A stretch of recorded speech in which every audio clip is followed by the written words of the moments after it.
Assalamu alaikum. Good evening, dear students. I am extremely sorry যে আজকে কয়েক minute দেরি হয়ে গেল আপনাদের সাথে যুক্ত হতে। একটু টেকনিক্যাল প্রবলেম ছিল। একটু সময় লেগে গেল। আশা করছি আপনারা যুক্ত হচ্ছেন আমার সাথে। আমাকে একটু জানাবেন আপনারা কে কোথায় থেকে যুক্ত হচ্ছেন। সাউন্ড, ভিডিও ঠিক আছে কিনা আমাকে একটু কনফার্ম করে দিবেন। আজকে আমাদের ফ্রি কোর্সের ৩য় ক্লাস। আমরা প্রথম দিন কমপ্লিটিং সেন্টেন্স নিয়ে কথা বলেছিলাম। দ্বিতীয় ক্লাসে আমরা কন্ডিশনাল সেন্টেন্স নিয়ে কথা বলেছি। কন্ডিশনাল সেন্টেন্সের কিছু অংশ বাকি আছে, আমরা সেই অংশটা আজকে দেখে শিখে বুঝে তারপর আমরা পরবর্তী যে কনসেপ্ট বা রুলগুলোতে আছে সেগুলোতে আমরা যাবো ইনশাআল্লাহ।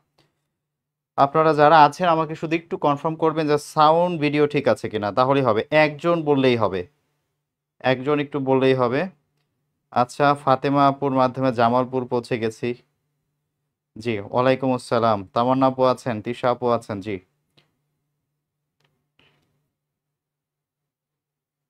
ঠিক আছে সবকিছু। আমরা দেরি করব না, অলরেডি 100-র কাছাকাছি হয়ে গেছে। আমরা শুরু করে দিব।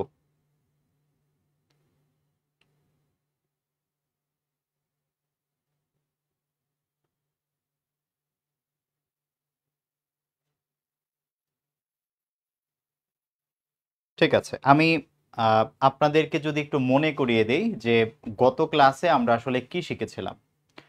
আমরা গত ক্লাসে যখন কন্ডিশনাল সেন্টেন্স নিয়ে কথা বলি, আমি আপনাদের মাথায় জাস্ট কয়েকটা বিষয় ঢুকিয়ে দিতে চেয়েছি। আমি আপনাদের কোনো স্ট্রাকচার মুখস্থ করাই নাই, আমি কোনো স্ট্রাকচার আপনাদের মুখস্থ করতে বলি নাই।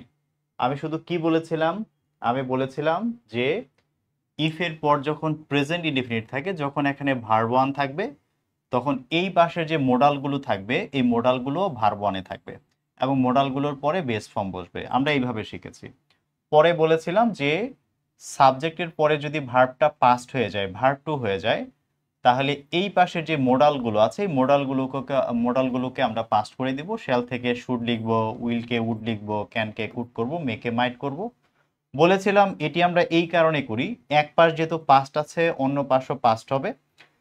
এই পাশের এই যে ভার্ব আছে এই ভার্বটা যেহেতু মডালের পরে বসতেছে, এই বেস ফর্মটাকে আমরা কোনোভাবেই চেঞ্জ করতে পারছি না। যেহেতু পারছি না, সো আমাদের এই মডালগুলোকে কি করতে করতে হবে, চেঞ্জ করে ফেলতে হবে। আর শেষে বলেছিলাম যে ইফ এর পর যখন পাস্ট পারফেক্ট অর্থাৎ হ্যাড এর পর যখন ভার্ব থ্রি থাকে, তখন বলেছে যে এক পাশ যেহেতু হ্যাড প্লাস ভার্ব থ্রি আছে, পরের পাশে আমাদের হ্যাড প্লাস ভার্ব থ্রি হবে। যেহেতু এই পাশ পাস্টে আছে এই জন্য আমাদের মোডালগুলো পাস্টেই থাকবে, মোডালগুলো পাস্টেই থাকবে। আর এখানে হ্যাড প্লাস ভার্ব থ্রিটা আমরা শেষে নিব। শুধু বলেছিলাম যে মোডালের পরে যেহেতু হ্যাড বসানো যায় না, অর্থাৎ ভার্বের পাস্ট ফর্ম বসানো যায় না, আমাদেরকে যেহেতু বেস ফর্ম বসাতে হয়, এই কারণে হ্যাডটাকে আমরা জাস্ট চেঞ্জ করে হ্যাভ লিখতেছি। তো মোটামুটি এইটাই ছিল আমাদের গত দিনের লেসন। আমি আশা করব আপনারা এমসিকিউগুলো ট্রাই করেছেন, চেষ্টা করেছেন, পড়েছেন।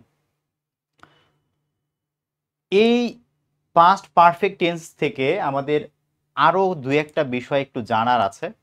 কারণ আমাদের যখন পরীক্ষক ঝামেলায় ফেলতে চায়, তো তার ঝামেলায় ফেলার একটা হাতিয়ার হচ্ছে আমাদের এই পাস্ট পারফেক্ট কন্ডিশনাল। এখান থেকে আমাদেরকে ঝামেলায় ফেলতে পারে। ঠিক আছে, এখন কি ঝামেলায় ফেলে আমরা যদি একটু ভালো করে বুঝতে চাই, একটু খেয়াল করেন আমি কি বলি, খুব মনোযোগ। হ্যাঁ, দেখেন আমরা অলরেডি কিন্তু এই বিষয়টা জানি। কি জানি আমরা? যেমন আমাকে যদি জাস্ট এইভাবে একটা বাক্য দেয় যে if if he had tried well, সে যদি ভালো করে চেষ্টা করতো, মিনিংটা খেয়াল করেন, মিনিংটা খেয়াল করতে হবে। আমি বলি রুল আপনার মাথায় এমনিতেই থাকবে, আমি পড়াচ্ছি মানে রুল আপনার মাথায় এমনিতেই থাকবে।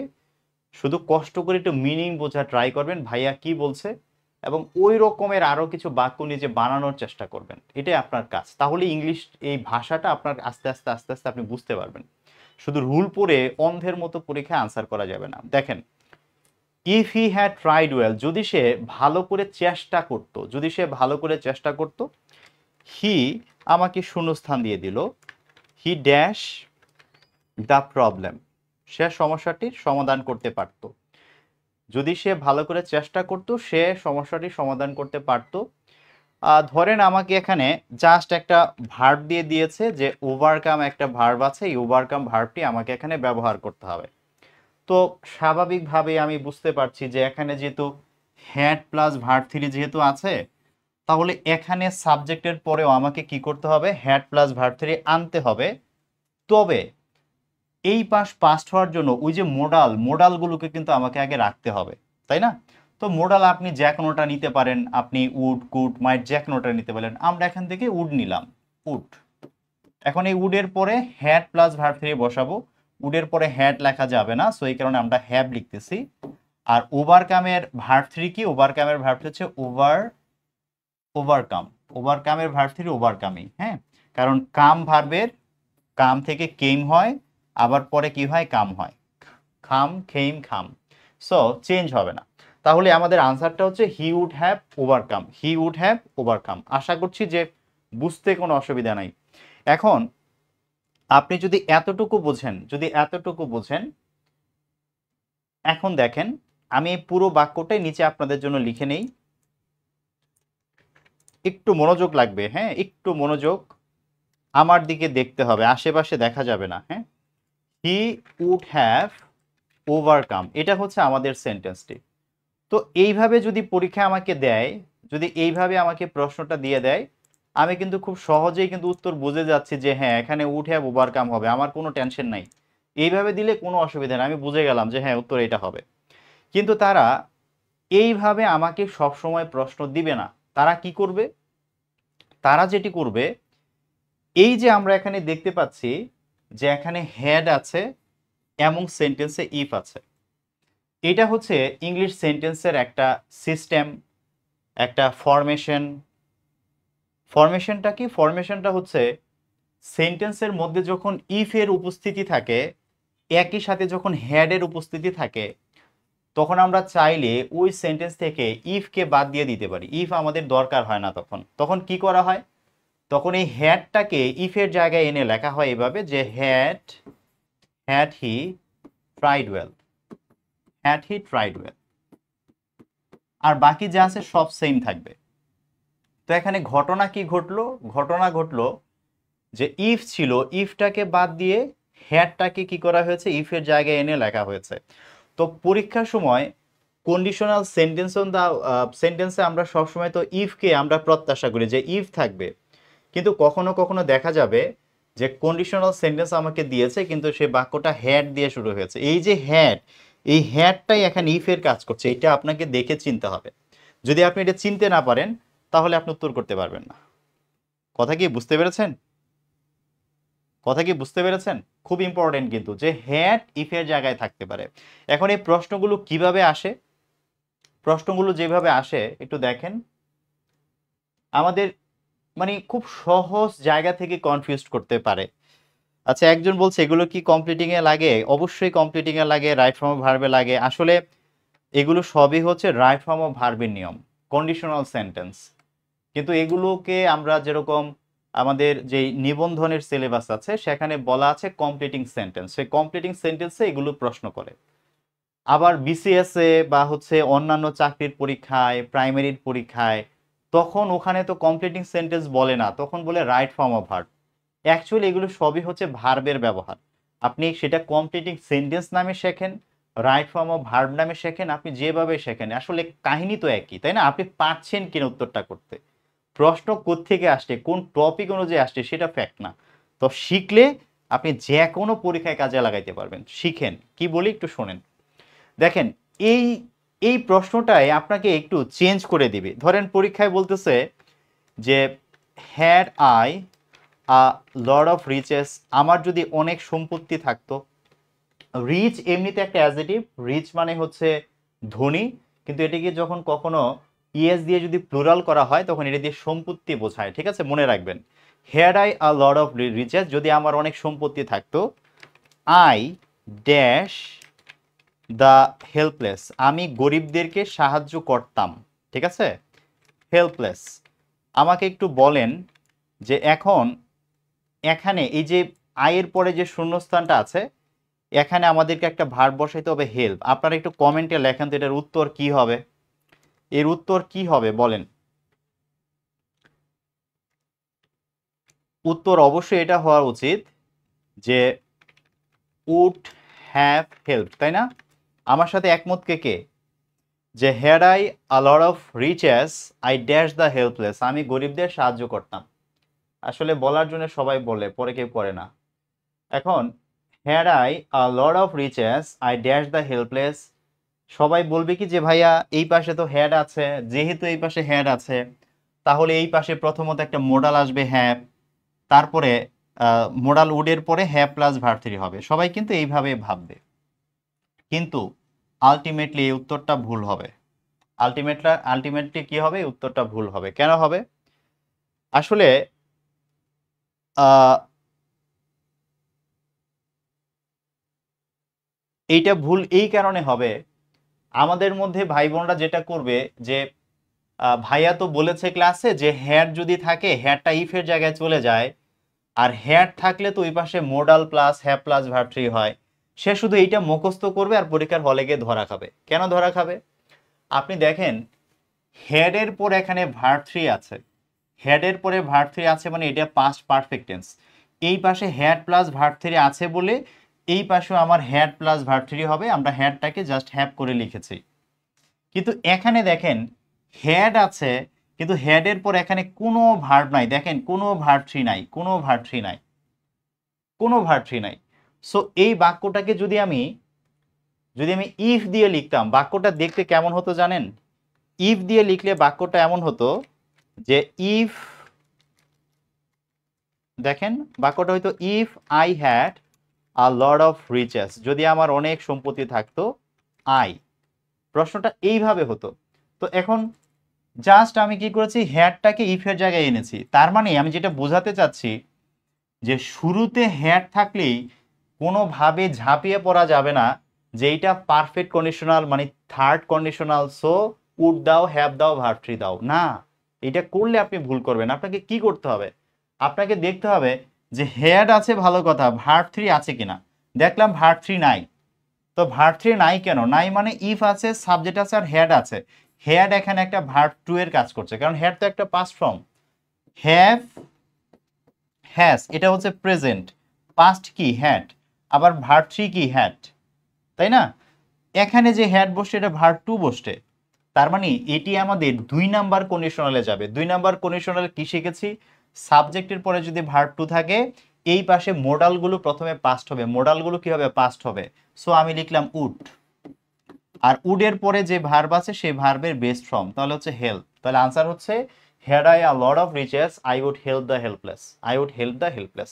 সো হ্যাড থাকলেই ভাই মানে আবেগে উত্তর করা যাবে না, ভার্ব থ্রি আছে কি নাই এটা আমাকে দেখে নিতে হবে। কথা কি বোঝা গেল? আমার কথা কি বুঝতে পেরেছেন? যদি বুঝে থাকেন, যদি বুঝে থাকেন এর উত্তর কি হবে বলেন? এর উত্তর কি হবে? কেউ যদি না বুঝে থাকেন আমাকে বলেন, আমি আস্তে আস্তে বুঝিয়েছি, এরপরও যদি প্রবলেম থাকে বলেন। আর এর উত্তর কি হবে বলেন? Had I been a king I dash the ফো, উত্তর কি হবে?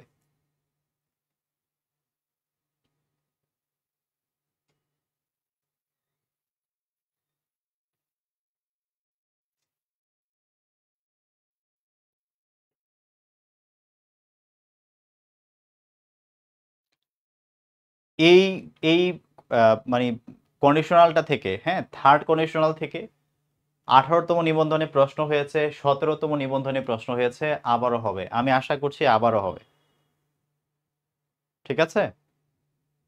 তাহলে এখানে যে ঘটনা দাঁড়াচ্ছে আমাদের হেড আছে এবং দেখলাম ভিতরে বিন অ্যাক্টিভ ভার্ব থ্রি আছে, পেয়ে গেছি হেডও আছে বিনও আছে। বাক্যটা মূলত এখানে যদি ইফ থাকতো তাহলে হেডের থাকার কথা ছিল বিনের আগে, এখানে হেডের থাকার কথা ছিল। তার মানে হ্যাড প্লাস ভার্ব থ্রি আছে, হ্যাড প্লাস ভার্ব থ্রি থাকলে ভাইয়া এই পাশে অবশ্যই আমাদের কি আসবে? মোডাল আর হ্যাভ প্লাস ভার্ব থ্রি। এই পাশে হ্যাড প্লাস ভার্ব থ্রি থাকলে এই পাশেও হ্যাড প্লাস ভার্ব থ্রি। তাহলে আমাদের উত্তর হবে যে আই উড হ্যাভ হেল্পড। অবশ্যই এই আনসারটা আমাদেরকে লিখতে হবে। আশা করি বুঝেছেন। ওকে, এবার আরেকটা কথা শুনেন, তারপর আমরা দুইটা প্রশ্ন দেখব। আরেকটা কথা হলো, এইটা থেকে আমাদের খুব জটিল প্রশ্ন করতে পারবে না, তবু জিনিসটা দেখে রাখবে। এই কারণে আমাদের মধ্যে যারা একটু সহজ সরল, একটু প্রশ্ন এদিক সেদিক ঘুরাই দিলে মাথা ঘুরে যায়, তাদের এটা দেখে রাখতে হবে। সেটা হচ্ছে যে এই যে ওয়ার, হ্যাঁ, ওয়ার নিয়ে আমরা গতদিন বাক্য এরকম লিখেছিলাম যে if I were a bird, যদি আমি একটা পাখি হতাম, I would fly to you, তাহলে তোমার কাছে উড়ে চলে যেতাম। ঠিক আছে, if I were a bird I would fly to you. এই এখানে আমরা কি শিখেছিলাম ভাইয়া? শিখেছিলাম যে সাবজেক্টের পরে ওয়ার ভার্ব টু হয়েছে। কেন হয়েছে? আমার পক্ষে পাখি হওয়া পসিবল না, এটা আনরিয়াল পাস্ট টেন্স, এই জন্য আয়ের পরে ওয়াজ লেখা যায় নাই, ওয়ার লিখতে হয়েছে। আনরিয়াল হলে ওয়ার লিখতে হয়। আর যেহেতু এখানে ভার্ব টু আছে, তাহলে এই পাশে মোডাল প্লাস বেস ফর্ম হবে, সেই মোডাল প্লাস বেস ফর্ম এই পাশে আছে। সো উত্তরটা হয়ে গেল। এই প্রশ্নটা জাস্ট আপনাকে আরেকভাবে দিতে পারে, সেটি হচ্ছে এই যে এখানে ওয়ার আছে, এই ওয়ার এই ইফের জায়গায় নিয়ে আসতে পারে, ওয়ারটাকে ইফের জায়গায় এনে আপনাকে বাক্যটা দিতে পারে। অনেক সময় দেখবেন যে হঠাৎ করে আপনার চোখে এরকমের একটা বাক্য চলে আসছে, যে were were a bird I would fly to you. ঠিক আছে, যদি কখনো দেখেন এরকম ওয়ার সামনে দিয়ে দিয়েছে, তখন আপনি ভাববেন না আচ্ছা এখানে একটা আই মিসিং হয়েছে, এখানে আই হবে ওয়ার আই আ বার্ড, যদি পাখি হতাম I would fly to you. Were ইফের জায়গায় চলে আসতে পারে, তখন এই ওয়ার দেখে আপনাকে বুঝতে হবে যে এটিও কন্ডিশনাল সেন্টেন্সের অংশ, এটিও কন্ডিশনাল সেন্টেন্সের অংশ। সো ইম্পর্টেন্ট, খেয়াল রাখবেন। ওকে, চলেন এবার আমরা দেখি বিগত বছরের প্রশ্ন থেকে আমরা দুইটা প্রশ্ন দেখি পারি কিনা। যদি পারেন, যদি আপনি এখন পারেন, আপনি মনে করবেন আপনার পড়া হয়ে গেছে, জাস্ট বাসায় একটু চর্চা করে নিজেকে একটু ঝালিয়ে রাখতে হবে, আর কিচ্ছু না। ঠিক আছে, আর কিচ্ছু না, পড়াশোনা কঠিন কিছু না। এখন বলতে পারেন ভাইয়া পরীক্ষার হলে মনে থাকবে? থাকবে ইনশাল্লাহ, ঠিক আছে, মনে থাকবে। এই প্রশ্নটা দেখেন, 18তম প্রবাসক নিবন্ধনে আসছিল। এই পাশে আপনি দেখেন ভাইয়া উড আছে, হ্যাভ আছে, ভার্ব থ্রি আছে। এই পাশে যেহেতু উড হ্যাভ ভার্ব থ্রি আছে, আমি শিওর এই পাশে যে বাক্যটা হবে এখানে হ্যাড প্লাস ভার্ব থ্রি হইতেই হবে, কারণ হ্যাড প্লাস ভার্ব থ্রি হলেই তো ওই পাশে would have plus verb three হয়, তাই না? এবার হ্যাড প্লাস ভার্ব থ্রি এখানে আছে নাই, হবে না, এখানে আছে নাই, হবে না, এখানে কি হ্যাড প্লাস ভার্ব থ্রি আছে? ভাই আনসার এইটাই। দেখেন এই যে মানে কয় সেকেন্ড লেগেছে মানে উত্তর করতে, হয়ে গেছে। এখানে উড আসার কোনো সুযোগই নাই, আমার হ্যাড প্লাস ভার্ব থ্রি লাগবে। সো উত্তর আছে বি নাম্বারে, if Rina had seen me, যদি রিনা আমাকে দেখতো, I would have called her, আমি তাকে ডাকতাম। যদি আমাকে সে দেখতো আমি তারা ডাকতাম, সে দেখে নাই আমি তারা ডাকি নাই। কথা বুঝতে পারছেন? মিনিংগুলোর সাথে সাথে একটু বুঝে নেবেন, মিনিং না বুঝলে জীবনে ইংলিশ পড়ে কোনো লাভ হবে না, কোনো লাভ হবে না। বিষয়টা বুঝতে হবে। হ্যাঁ, অনেক প্রশ্ন আছে, অনেক প্রশ্ন আছে। এই প্রশ্নগুলো আমি আপনাদেরকে বাসায় সলভ করতে দিচ্ছি। অলরেডি আপনারা এই শীট যদিও পেয়ে গেছেন, তবু আমি এখানে কয়েকটা প্রশ্ন অ্যাড করে দিলাম।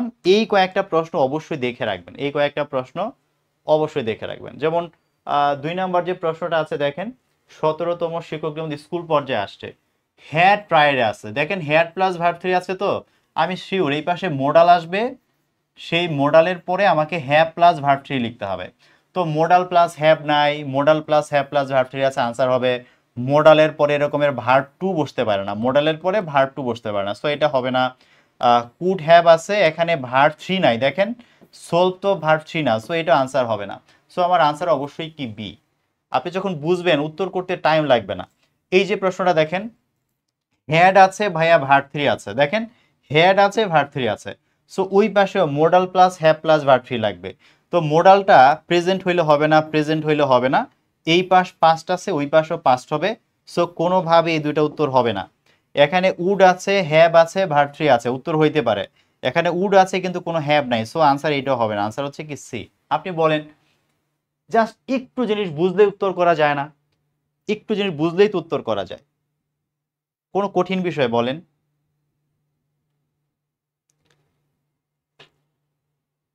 সুমো, সুমো হাসান ভাইয়া, আপনাদের উপর মাঝে মাঝে রাগ লাগে একটু একটু, হ্যাঁ, মানে রাগ বলতে অভিমান হয়। আমি ধরেন যে এই যে পেজের মধ্যে পোস্ট দিয়ে আপনারা কোথায় পিডিএফ পাবেন, কোথায় পিডিএফ দিচ্ছি, সব আপডেট দেই, ক্লাস রুটিন দেই, সব দেই। আপনারা কেন দেখেন না বলেন তো? আপনারা এতগুলো মানুষ, যদি আপনারা শুধুমাত্র আমাকে মেসেজ করতে থাকেন, আমি কি সবাইকে রিপ্লাই দিতে পারি, কুলাইতে পারি বলেন? এর মধ্যে আমার পেইড ব্যাচে কত শিক্ষার্থী ভর্তি হয়, তাদের কত প্রশ্নের সমস্যা সমাধান করতে হয়। একটু স্ট্যাটাসগুলো দেখেন। আমি আপনাদের সব মানে দিয়ে দেই ভাই। মানে আমি যে আপনাদের ফ্রি ক্লাস নিচ্ছি, এটা ফ্রি ক্লাস না।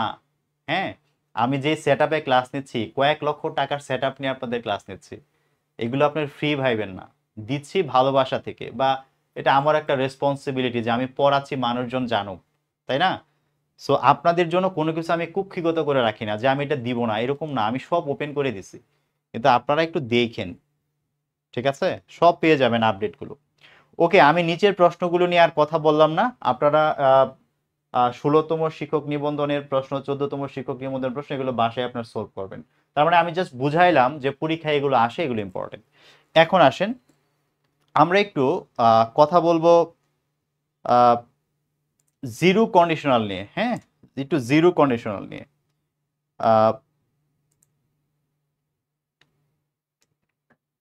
একটু দেখেন জিরো কন্ডিশনাল। জিরো কন্ডিশনাল বিষয়টা কি ভাইয়া? জিরো কন্ডিশনাল হচ্ছে এমন কন্ডিশনাল যেখানে আমরা মোডাল অক্সিলারি সাধারণত দেখি না। আমরা কি দেখি যে ইফের পরে যখন প্রেজেন্ট টেন্স থাকে, প্রেজেন্ট ইনডিফিনিটি থাকে, নর্মালি প্রেজেন্ট ইনডিফিনিট থাকে, এবং তারপরে আবার প্রেজেন্ট ইনডিফিনিট থাকে, দুইটাই ইনডিফিনিট হয়। তো যখন প্রেজেন্ট ইনডিফিনিট থাকে, তখন আমরা সেটাকে বলি যে এটা হচ্ছে জিরো কন্ডিশনাল। এখন এইটা আসলে কেন ঘটে একটু বোঝেন। আমি আরো কয়েকটা বিষয় অ্যাড করব এখানে, আগে বেসিকটা একটু বোঝেন। এখানে মূল কাহিনী হলো যে ইফের পরে যখন আমরা প্রেজেন্ট ইনডিফিনিট লিখি, এই প্রেজেন্ট ইনডিফিনিট জিনিসটা আসলে কি? দেখেন কিছু কথা আছে, যেমন ধরেন আমি যদি ইংলিশে বলি যে ইউনিভার্সাল ট্রুথ। ইউনিভার্সাল ট্রুথ মানে কি ভাইয়া? চিরন্তন সত্য, যা কোনোদিন মিথ্যা না। যেমন মানুষ মানুষ মরণশীল। আপনি কখনো এই কথাটা পাস্টে বলতে পারবেন না যে ম্যান ওয়াজ মর্টাল, মানুষ মরণশীল ছিল, এটা বলতে পারবেন না। কারণ আমি যদি বলি মানুষ মরণশীল ছিল, প্রশ্ন করবে এখন কি তাহলে মরে না? আমি যদি বলি যে পৃথিবী ঘুরতো বা পৃথিবী ঘুরবে, একজন প্রশ্ন করবে ভাইয়া তাহলে কি আগে মানে এখন কি তাহলে ঘুরছে না, বা ভবিষ্যতে কি খালি ঘুরবে, এখন ঘুরছে না, বা অতীতে শুধু ঘুরতো? মানে প্রশ্ন চলে আসবে, এমন প্রশ্ন আসবে যে প্রশ্নের কোনো উত্তর নাই। আমি যদি বলি যে পৃথিবী ঘুরতো, একজন প্রশ্ন করবে ভাই এখন কি ঘুরে না? তার মানে আমি এই কথাটা পাস্টে বললেই সমস্যা। আমি যদি বলি গাছের জীবন ছিল, আমি যদি বলি, এক প্রশ্ন উঠবে যে এখন কি জীবন নাই? তার মানে এমন কিছু কথা আছে যেই কথাগুলোকে আমরা চিরন্তন সত্য বলি। এই কথাগুলো আমরা যখন বলি তখন কি হয়, কথাগুলো আমাদেরকে প্রেজেন্টে বলতে হয়। হ্যাঁ, গাছ মরে যেতে পারে, গাছের জীবন চলে যেতে পারে, মানুষ মরে যেতে পারে, সেই জিনিসগুলো আমরা অন্যভাবে বলবো। কিন্তু যখন আমি নর্মালি বলতেছি মানুষ মরণশীল, আমাকে ম্যান ইজ মর্টালি বলতে হবে, ম্যান ওয়াজ মর্টাল বলা যাবে না, এটা লজিক্যাল না। ওকে, তো চিরন্তন সত্যের বাক্যগুলো। তারপরে কিছু কিছু ব্যাপার থাকে যে আমরা বর্তমানে এমন কিছু কাজ করি যেগুলোকে আমরা বলি হেবিচুয়াল ফ্যাক্ট, মানে প্রতিদিন করি। যেমন আমি খাই, প্রতিদিন খাই। এখন আমি যদি বলতাম জানেন আমি আগে খাইতাম, তাহলে প্রশ্ন করবেন ভাই এখন কি আপনি খান না, না খেয়ে বেঁচে আছেন? তার মানে আমি খাই, এটা আমার একটা মানে প্রতিদিনের অভ্যাস, আমি খাই। আরেকটা বিষয় হচ্ছে সেটা হলো যে সায়েন্টিফিক ট্রুথ, অনেক বৈজ্ঞানিক সত্য আছে, সায়েন্টিফিক ট্রুথ আছে। এই কথাগুলোকে আমরা কখনো অন্যান্য টেন্সে বলতে পারি না। যেমন গাছের জীবন আছে, কথাটা বললাম, এটা প্রমাণিত, তাই না, যে গাছের জীবন আছে। সো এই কথাগুলো আমরা লিখতে গেলে অবশ্যই আমাদের প্রেজেন্ট ইনডিফিনিট টেন্স লাগে। এখন প্রেজেন্ট ইনডিফিনিট টেন্স মানে হচ্ছে আমরা যেখানেই লিখবো, প্রেজেন্ট ইনডিফিনিট মানে হচ্ছে সাবজেক্ট থাকবে এবং তারপর হচ্ছে ভার্ব ওয়ান থাকবে, এবং এই ভার্ব ওয়ানের সাথে আমরা এস বাই এস যোগ করতে পারি। যখন সাবজেক্ট থার্ড পারসন সিঙ্গুলার থাকে তখন আমরা এস বাই এস যোগ করি। বিষয়টাকে খুব সহজ করে নেওয়া যায়, খুব সহজ করে এইভাবে নেবেন যে আই যদি কখনো হয়, আই এর পরে যখন আমি ভার্ব লিখি শুধু এই আই একজন আছে যে সে সিঙ্গুলার, কিন্তু ভার্বের সাথে এস লাগে না, শুধু একজন আছে আই সিঙ্গুলার কিন্তু এস লাগে না। এই ছাড়া যত সিঙ্গুলার মানে একজন লিখলেই হচ্ছে আপনাকে সেখানে একটা ভার্বের সাথে এস যোগ করতে হবে। হি ওয়ার্কস, শি একজন বোঝায় না, তাহলে একটা এস দিবেন এস, কারণ সিঙ্গুলার সিঙ্গুলার মানে কি এস, ঠিক আছে, একজন হইলেই এস হবে। কিন্তু যদি অনেকজন বোঝায়, অনেকজন বোঝাইলে হয় না, অনেকজন বোঝাইলে হয় না। দে ওয়ার্ক, জাস্ট সিম্পল, মানে এত রুল করে মুখস্থ করে এগুলো মানে শেখার দরকার নাই। শুধু আই হচ্ছে ব্যতিক্রম, একা কিন্তু এস হয় না। আর অন্য সময় যখনই একা সাবজেক্ট থাকবে একজনকে বোঝাবে তখন আমরা এস দিব। আর প্লুরাল হলে লাগে না, প্লুরালে তো এস নাই, এস আমার দরকার নাই। সো এই বিষয়টা খেয়াল রাখবেন। তো এটাই হচ্ছে প্রেজেন্ট ইনডিফিনিট টেন্স।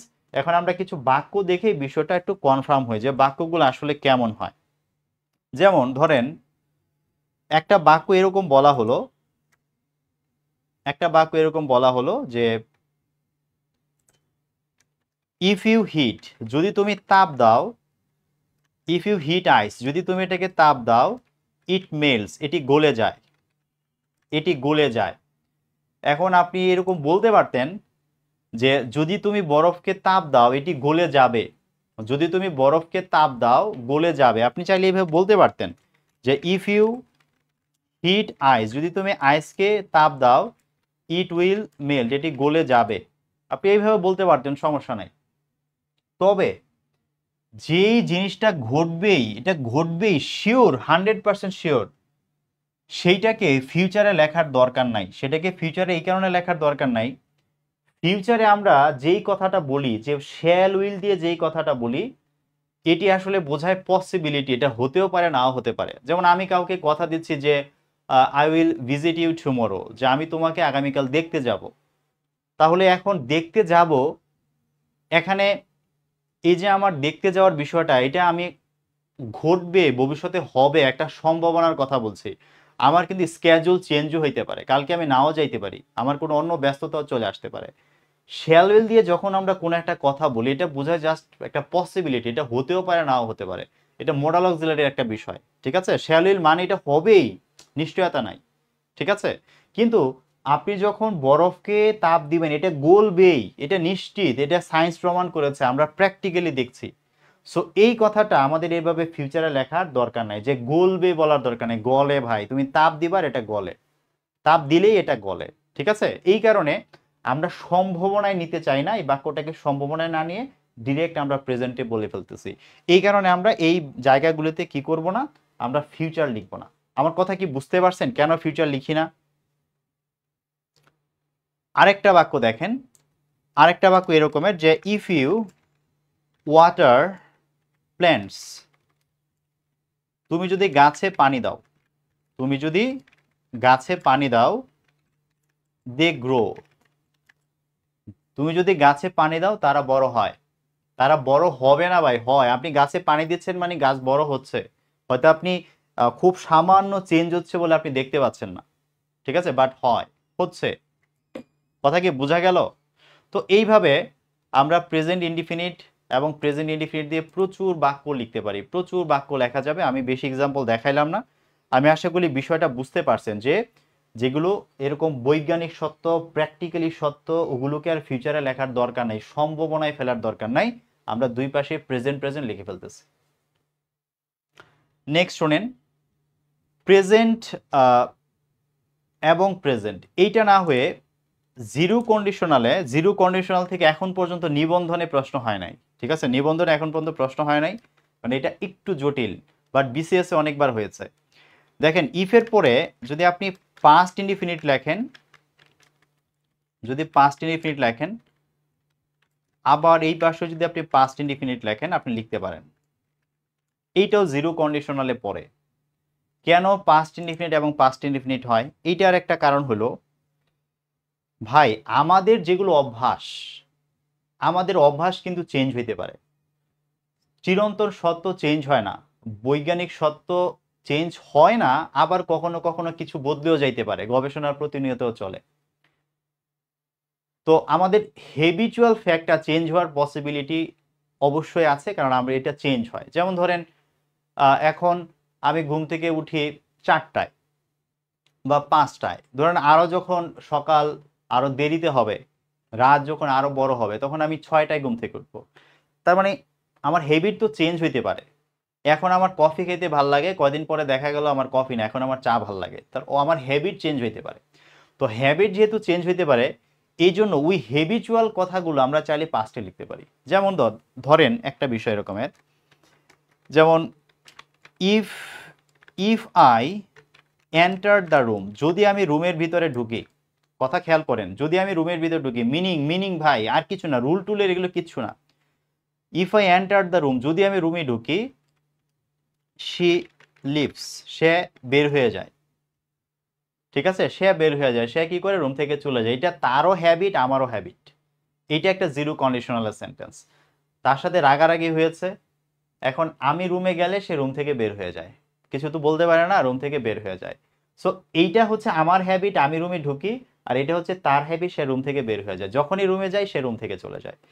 এইটা আমাদের প্রতিদিন ঘটে। এখন ধরেন 1 মাস পরে সবকিছু ঠিক হয়ে গেল, 1 মাস পরে সব ঠিক হয়ে গেছে। এখন এই কথাটা আমি একজনকে গল্প করে শোনাচ্ছি যে ভাই শোনো, if I entered enter the room, যদি আমি রুমে ঢুকতাম, শি লেফট, সে বের হয়ে যেত, সে থাকতো না। তাহলে পাস্টের ঘটনা হয়ে গেল। এখন তো আর সে কি করে না, এখন আর রুম থেকে যায় না, বের হয় না, এখন সব ঠিকঠাক হয়ে গেছে। তার মানে এই অভ্যাসটা আমার আগে ছিল, এখন আর নাই। এটা আগে ঘটতো, এখন আর ঘটে না। সো এরকম ভাবে কিছু হ্যাবিটের বাক্য আছে যেগুলোকে আমরা এরকমের পাস্টেও লিখতে পারি, এটিকেও জিরো কন্ডিশনাল বলা হয়। ওকে, নিবন্ধনের পরীক্ষার্থী হিসাবে আমি যতটুকু বললাম এতটুকু জানলেই হবে। জিরো কন্ডিশনাল নিবন্ধনের জন্য এত ইম্পর্টেন্ট না। কথা বোঝা গেল? আমি কি একদম ক্লিয়ার করতে পেরেছি? জিরো কন্ডিশনাল নিয়ে গতদিন কয়েকজনের প্রশ্ন ছিল, ক্লিয়ার হয়েছে?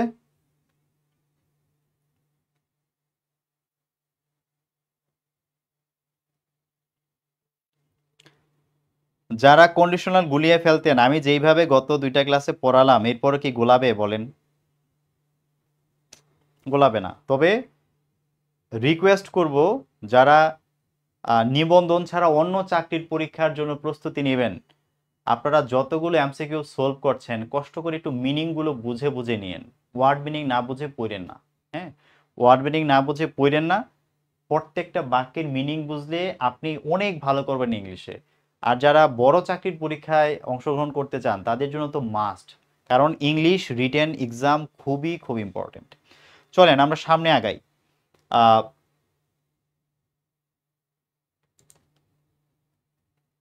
ক্লিয়ার? হ্যাঁ,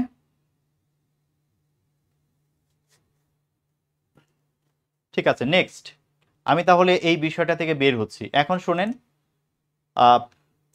আরেকটা বিষয় এখানে একটু অ্যাড করব, সেটা হলো আপনারা একটা জিনিস পাবেন, ইন কেস। হ্যাঁ, ইন কেস এই বিষয়টার অর্থ যদি, এটির অর্থ হচ্ছে যদি। ওকে, ইন কেস মানেও যদি, আমরা ইফ মানে যদি পড়ে আসছি, এখন ইন কেস মানেও যদি। এখন সমস্যাটা হয় যে ভাইয়া যদি অর্থে, যদি অর্থে আমি কি ইফ লিখবো নাকি ইন কেস লিখবো, আমি আসলে কোনটা লিখবো, কোনটা লেখা উচিত? দেখেন, এই দুইটার মধ্যে একটা ছোট্ট পার্থক্য আছে। সেই পার্থক্যটা হলো, আমরা অনেক সময় দেখি যে আশঙ্কা বোঝায়। আশঙ্কা বুঝেন তো? আশঙ্কা ভাইয়া, আশঙ্কা বুঝেন? আশঙ্কা বানান কি ঠিক লিখছে কিনা জানি না, বাংলা না লিখতে লিখতে বানান ভুলে যাচ্ছি। এই আশঙ্কা বোঝাতে আমরা ইন কেস লিখি। ঠিক আছে, আশঙ্কা কথাটা বোঝাতে আমরা ইন কেস লিখি। এটার মানেটা কি? মানেটা হচ্ছে, আমরা যখন যদি দিয়ে যখন আমরা কথা বলি, আমরা অলরেডি যদি দিয়ে অনেকগুলো বাক্য দেখেছি, কোন একটা বাক্যই কিন্তু এমন বোঝায় নাই যে ভাইরে আমি সন্দেহ করতেছি এরকম একটা কিছু হবে। হ্যাঁ, যেমন একজনকে বলতেছি যে এই ছাতাটা নিয়ে যাও, কারণ আমার মনে হইতেছে রাস্তায় বৃষ্টি নামবে, আমি আশঙ্কা করতেছি রাস্তায় বৃষ্টি হবে, তুমি নামলেই এখন রাস্তায় বৃষ্টিটা নামবে, সো ছাতাটা নিয়ে যাও, নিয়ে গেলে কি করবা, বৃষ্টি থেকে বাঁচতে পারবা। তার মানে আমার ভিতরে বৃষ্টির সম্ভাবনা, বৃষ্টির আশঙ্কা জেগেছে আমার মনে, আমি আকাশ দেখে বুঝেছি বৃষ্টি হবে। তো আপনি যখন এই আশঙ্কার কথাটা বোঝাবেন যে এই ছাতা নিয়ে যাও, যদি বৃষ্টি নামে, যদি বৃষ্টি নামে ছাতাটা নিয়ে যাও, যদি এই রকম ক্ষেত্রে আপনি যদি বলেন, সেখানে ইফ ব্যবহার করা যাবে না, সেই ক্ষেত্রে আমাদেরকে ইন কেস ব্যবহার করতে হবে। এইটা হচ্ছে নেটিভ স্পিকারদের বলার একটা ধরন। হ্যাঁ, যদি কোনো কিছু মনে করে, সন্দেহ করে এরকম হইতে পারে, যদি এরকমটা হয়, তুমি এটা যেমন একজনকে বলতেছে, এই তুমি তার ফোন নাম্বারটা লিখে রাখো, যদি ভুলে যাও, যদি ভুলে যাও, এই যে যদি ভুলে যাও, এই যদিটা হচ্ছে ইন কেস, অর্থাৎ আশঙ্কা করতেছি তুমি ভুলে যাবা। সো এরকম আশঙ্কা করার ক্ষেত্রে আমরা কি করব, আমরা ইন কেস লিখবো। যেমন আমি বলতে পারি যে টেক টেক দিস আমব্রেলা, যে এই ছাতাটা নিয়ে যাও। এই ছাতাটা নিয়ে যাও। ইন কেস ইট রেইনস, যদি বৃষ্টি হয়। ইন কেস ইট রেইনস, যদি বৃষ্টি হয়। ঠিক আছে, take this umbrella in case it rains. So এটিকে আপনি ইন কেস যে সবসময় মাঝখানে লিখতে হবে এরকম না, আপনি চাইলে এটাকে শুরুতেও নিতে পারেন, এইভাবে লিখতে পারেন যে in case it rains, comma take this umbrella, যদি বৃষ্টি হয় ছাতাটা নিয়ে যাও। ঠিক আছে, তাহলে ইন কেস কখন ব্যবহার করবো আশা করি বুঝেছেন, যদি অর্থে, বাট আশঙ্কা বোঝালে। আর নর্মাল যদিতে শুধু ইফ, নর্মাল যদিতে শুধু ইফ। নেক্সট, পরের বিষয়টা হচ্ছে ভাইয়া আমাদের আনলেস। অনেকে আনলেস বোঝেন, আনলেস কি? আনলেস এটার বাংলা হচ্ছে যদি না। আনলেস মানে হচ্ছে যদি না, আমরা ইংলিশে বলতে পারি ইফ নট। আনলেস মানে হচ্ছে ইফ নট, যদি না। এখন এই যদি নার কাহিনীটা কি? যদি না কি আসলে মানে আলাদা কোনো কিছু? কোনো কিছু না। কাহিনীটা কি? কাহিনীটা হচ্ছে যেমন একটা বাক্য দেখেন যে ইফ ইউ ডু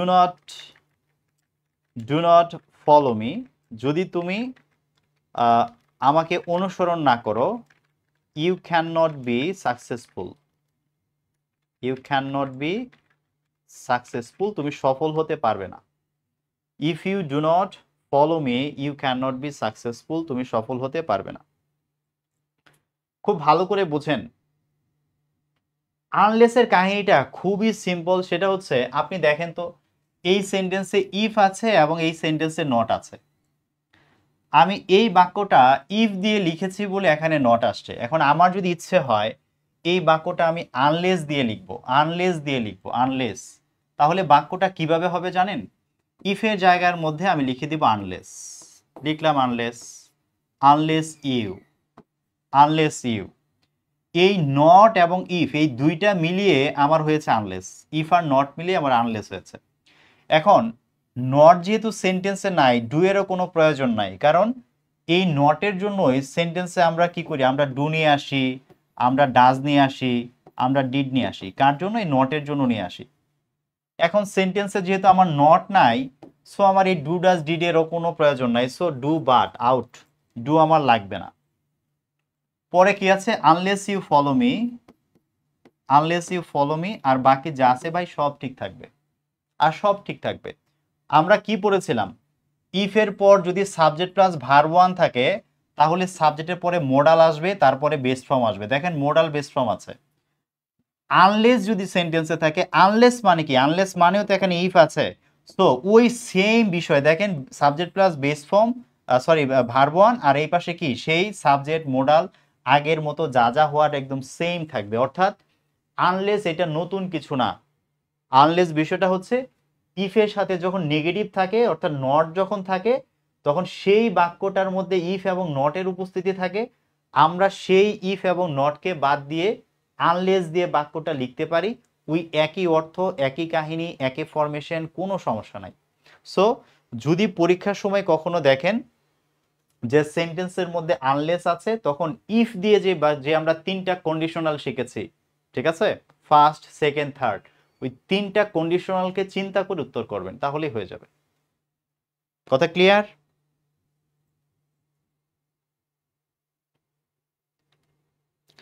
আপনাদের যে এইভাবে পড়াচ্ছি, আপনারা কি আপনাদের বন্ধু বান্ধবদের দাওয়াত দেন যে এই যে ভাইয়ারা ক্লাস নিচ্ছে, তোমরাও আসো একটু ক্লাস করো?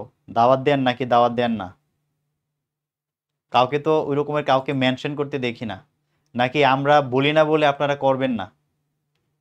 আমরা এগুলো বলে বলে সময় নষ্ট করতে চাই না বলে বলি না।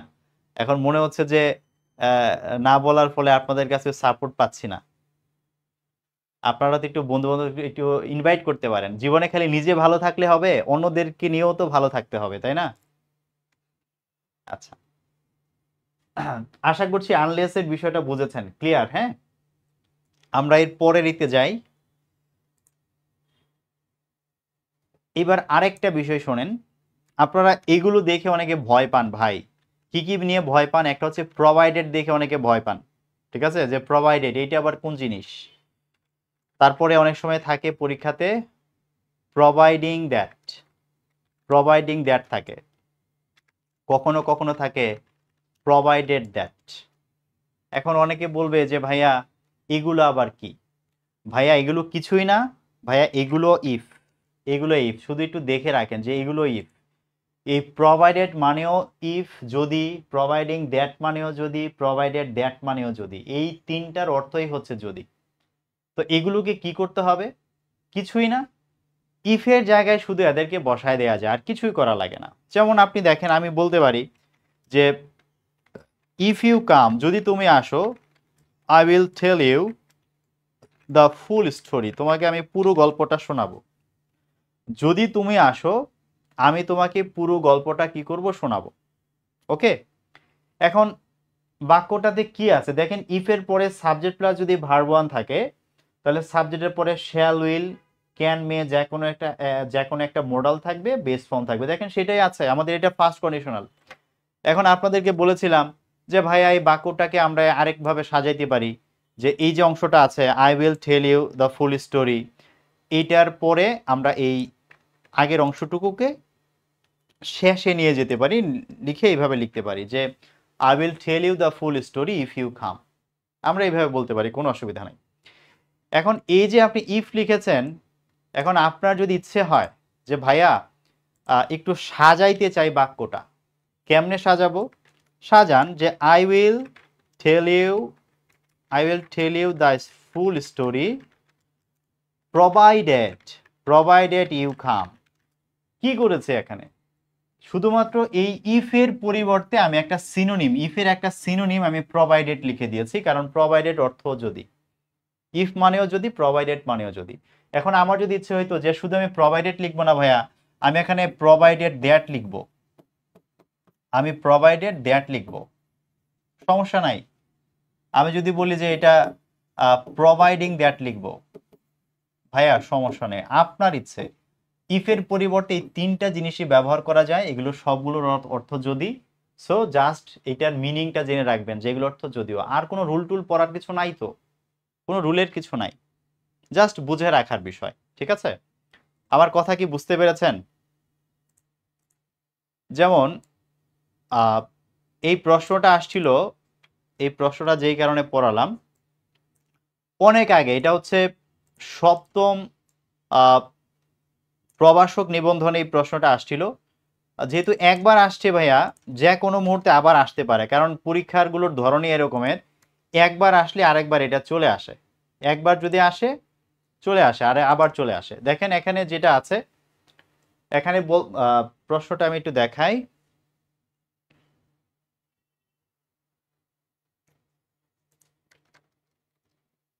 দেখেন প্রশ্নটা একটু দেখেন, এই যে প্রশ্নটা আসছে দেখেন, বলতেছে the flight will take off, যে ফ্লাইটটা কি করবে? টেক অফ করবে। টেক অফ মানে কি বোঝেন তো? টেক অফ মানে উড়া, মাটি থেকে উপরে উঠবে, take off. The flight will take off, যে ফ্লাইটটি উড়বে বা যাত্রা করবে, dash that the weather is good, যদি আবহাওয়া ভালো হয়, যদি আবহাওয়া ভালো হয়। আপনি দেখেন দ্যাট এখানে বসে আছে, দ্যাটের সাথে আনটিল বসানো যায় না, দ্যাটের সাথে আনলেস বসানো যায় না, দ্যাটের সাথে ইফ বসানো যায় না, শুধু প্রোভাইডেডের সাথে প্রোভাইডেড দ্যাট হতে পারে। সো আনসার কি হবে? প্রোভাইডেড দ্যাট হবে। আর ওই যে আগের যে নিয়মগুলো ছিল না, যে ইফের পরে subject plus verb one present indefinite যদি থাকে, তাহলে অন্য পাশে মডাল প্লাস বেস ফর্ম হবে। দেখেন সেই ইফের শর্তগুলো কিন্তু পূরণ করছে, শর্তগুলো পূরণ করছে। সো এই বিষয়টা সুন্দর করে দেখে আর একটু মনে রাখতে হবে যে ইফ মানে প্রোভাইডেড, ইফ মানে প্রোভাইডিং দ্যাট, ইফ মানে প্রোভাইডেড দ্যাট, ব্যাস হয়ে গেল পড়া, ঠিক আছে? আমি আশা করি যদি পরীক্ষায় আবার আসে ভাইয়ার কথা মনে পড়বে যে হ্যাঁ ক্লাসে ভাইয়া বলে দিয়েছিল এগুলো মানে ইফ। ওকে, কঠিন কিছু না, পড়াশোনা একটু জেনে নিলেই একটু রিভিশন করলেই হয়ে যায়। নেক্সট আমরা এইবার আমি মনে হয় নাম্বার 6-এ চলে আসছি, সেটা হচ্ছে লিস্ট। একটু লিস্ট নিয়ে কথা বলবো। লিস্ট নিয়ে অনেক কথা বলা যাবে, তবে যেই বিষয়গুলো আমাদের অবশ্যই জানতে হবে একটু ভালো করে খেয়াল করেন। প্রথম কথা হচ্ছে যে এই লিস্টের যে মিনিংটা, এই মিনিংটা আমরা অনেকে বুঝতে পারি না। ঠিক আছে, লিস্টের মিনিংটা কি? বাংলা ডিকশনারি খুললে আপনারা দেখবেন যে লিস্টের অর্থ লেখা আছে পাছে। এখন আবার কি উল্টাপাল্টা অনেক কিছু ভাবতে পারে, হ্যাঁ উল্টাপাল্টা ভাবা যাবে না।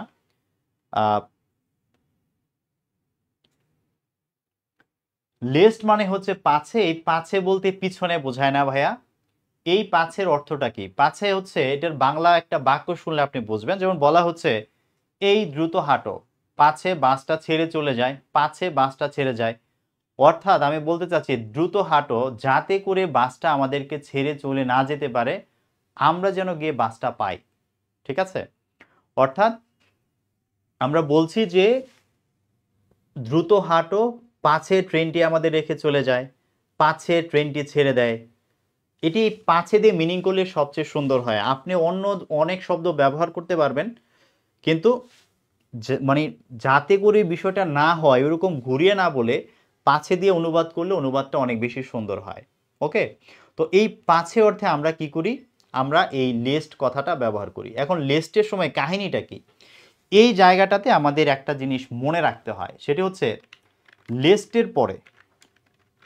লিস্টের পরে সবসময় সাবজেক্টের পর আমাদেরকে একটা শুড ব্যবহার করতে হয়। শুড প্লাস বেস ফর্ম, এটা আমাদের ব্যবহার করতে হয়। শুড প্লাস বেস ফর্ম ব্যবহার করতে হয়, প্রথম কথা। ঠিক আছে, দ্বিতীয় কথা হচ্ছে যদি কখনো শুড না থাকে সেই ক্ষেত্রে আমরা মাইট ব্যবহার করতে পারবো। আমি এখানে 3টা পয়েন্ট বলতেছি, এই পয়েন্টগুলোই শুধুমাত্র পরীক্ষায় মনে রাখার বিষয়। এবং মানে বাসায় যখন আপনি পড়বেন, যদি আমাকে বলেন যে ভাইয়া আমি এই লিস্টের পড়া পড়বো কিভাবে, আমি বলবো কি যে আপনি এরকম একটা সাদা পেজের মধ্যে লিখে রাখবেন লিস্ট। এইবার নিজের সাথে নিজে গল্প করবেন যে ক্লাসে ভাইয়া বলেছে লিস্টের পরে সাবজেক্ট থাকবে, সাবজেক্টের পরে একটা শুট থাকবে, লিস্টের পরে একটা শুট থাকবে, আর লিস্ট অর্থ ভাইয়া বলেছে পাছে।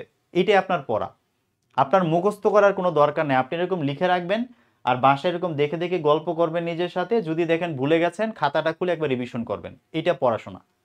ওই আপনি লিস্ট মানে পাশে, লিস্ট মানে পাশে, লিস্টের পরে shoot plus subject plus shoot থাকে, এইগুলো পড়াশোনা না। এইটুকু মাথা গরম করে কোনো লাভ নাই, এটা পড়াশোনা না। জাস্ট নিজের সাথে কি করতে হবে, এভাবে গল্পটা করতে হবে।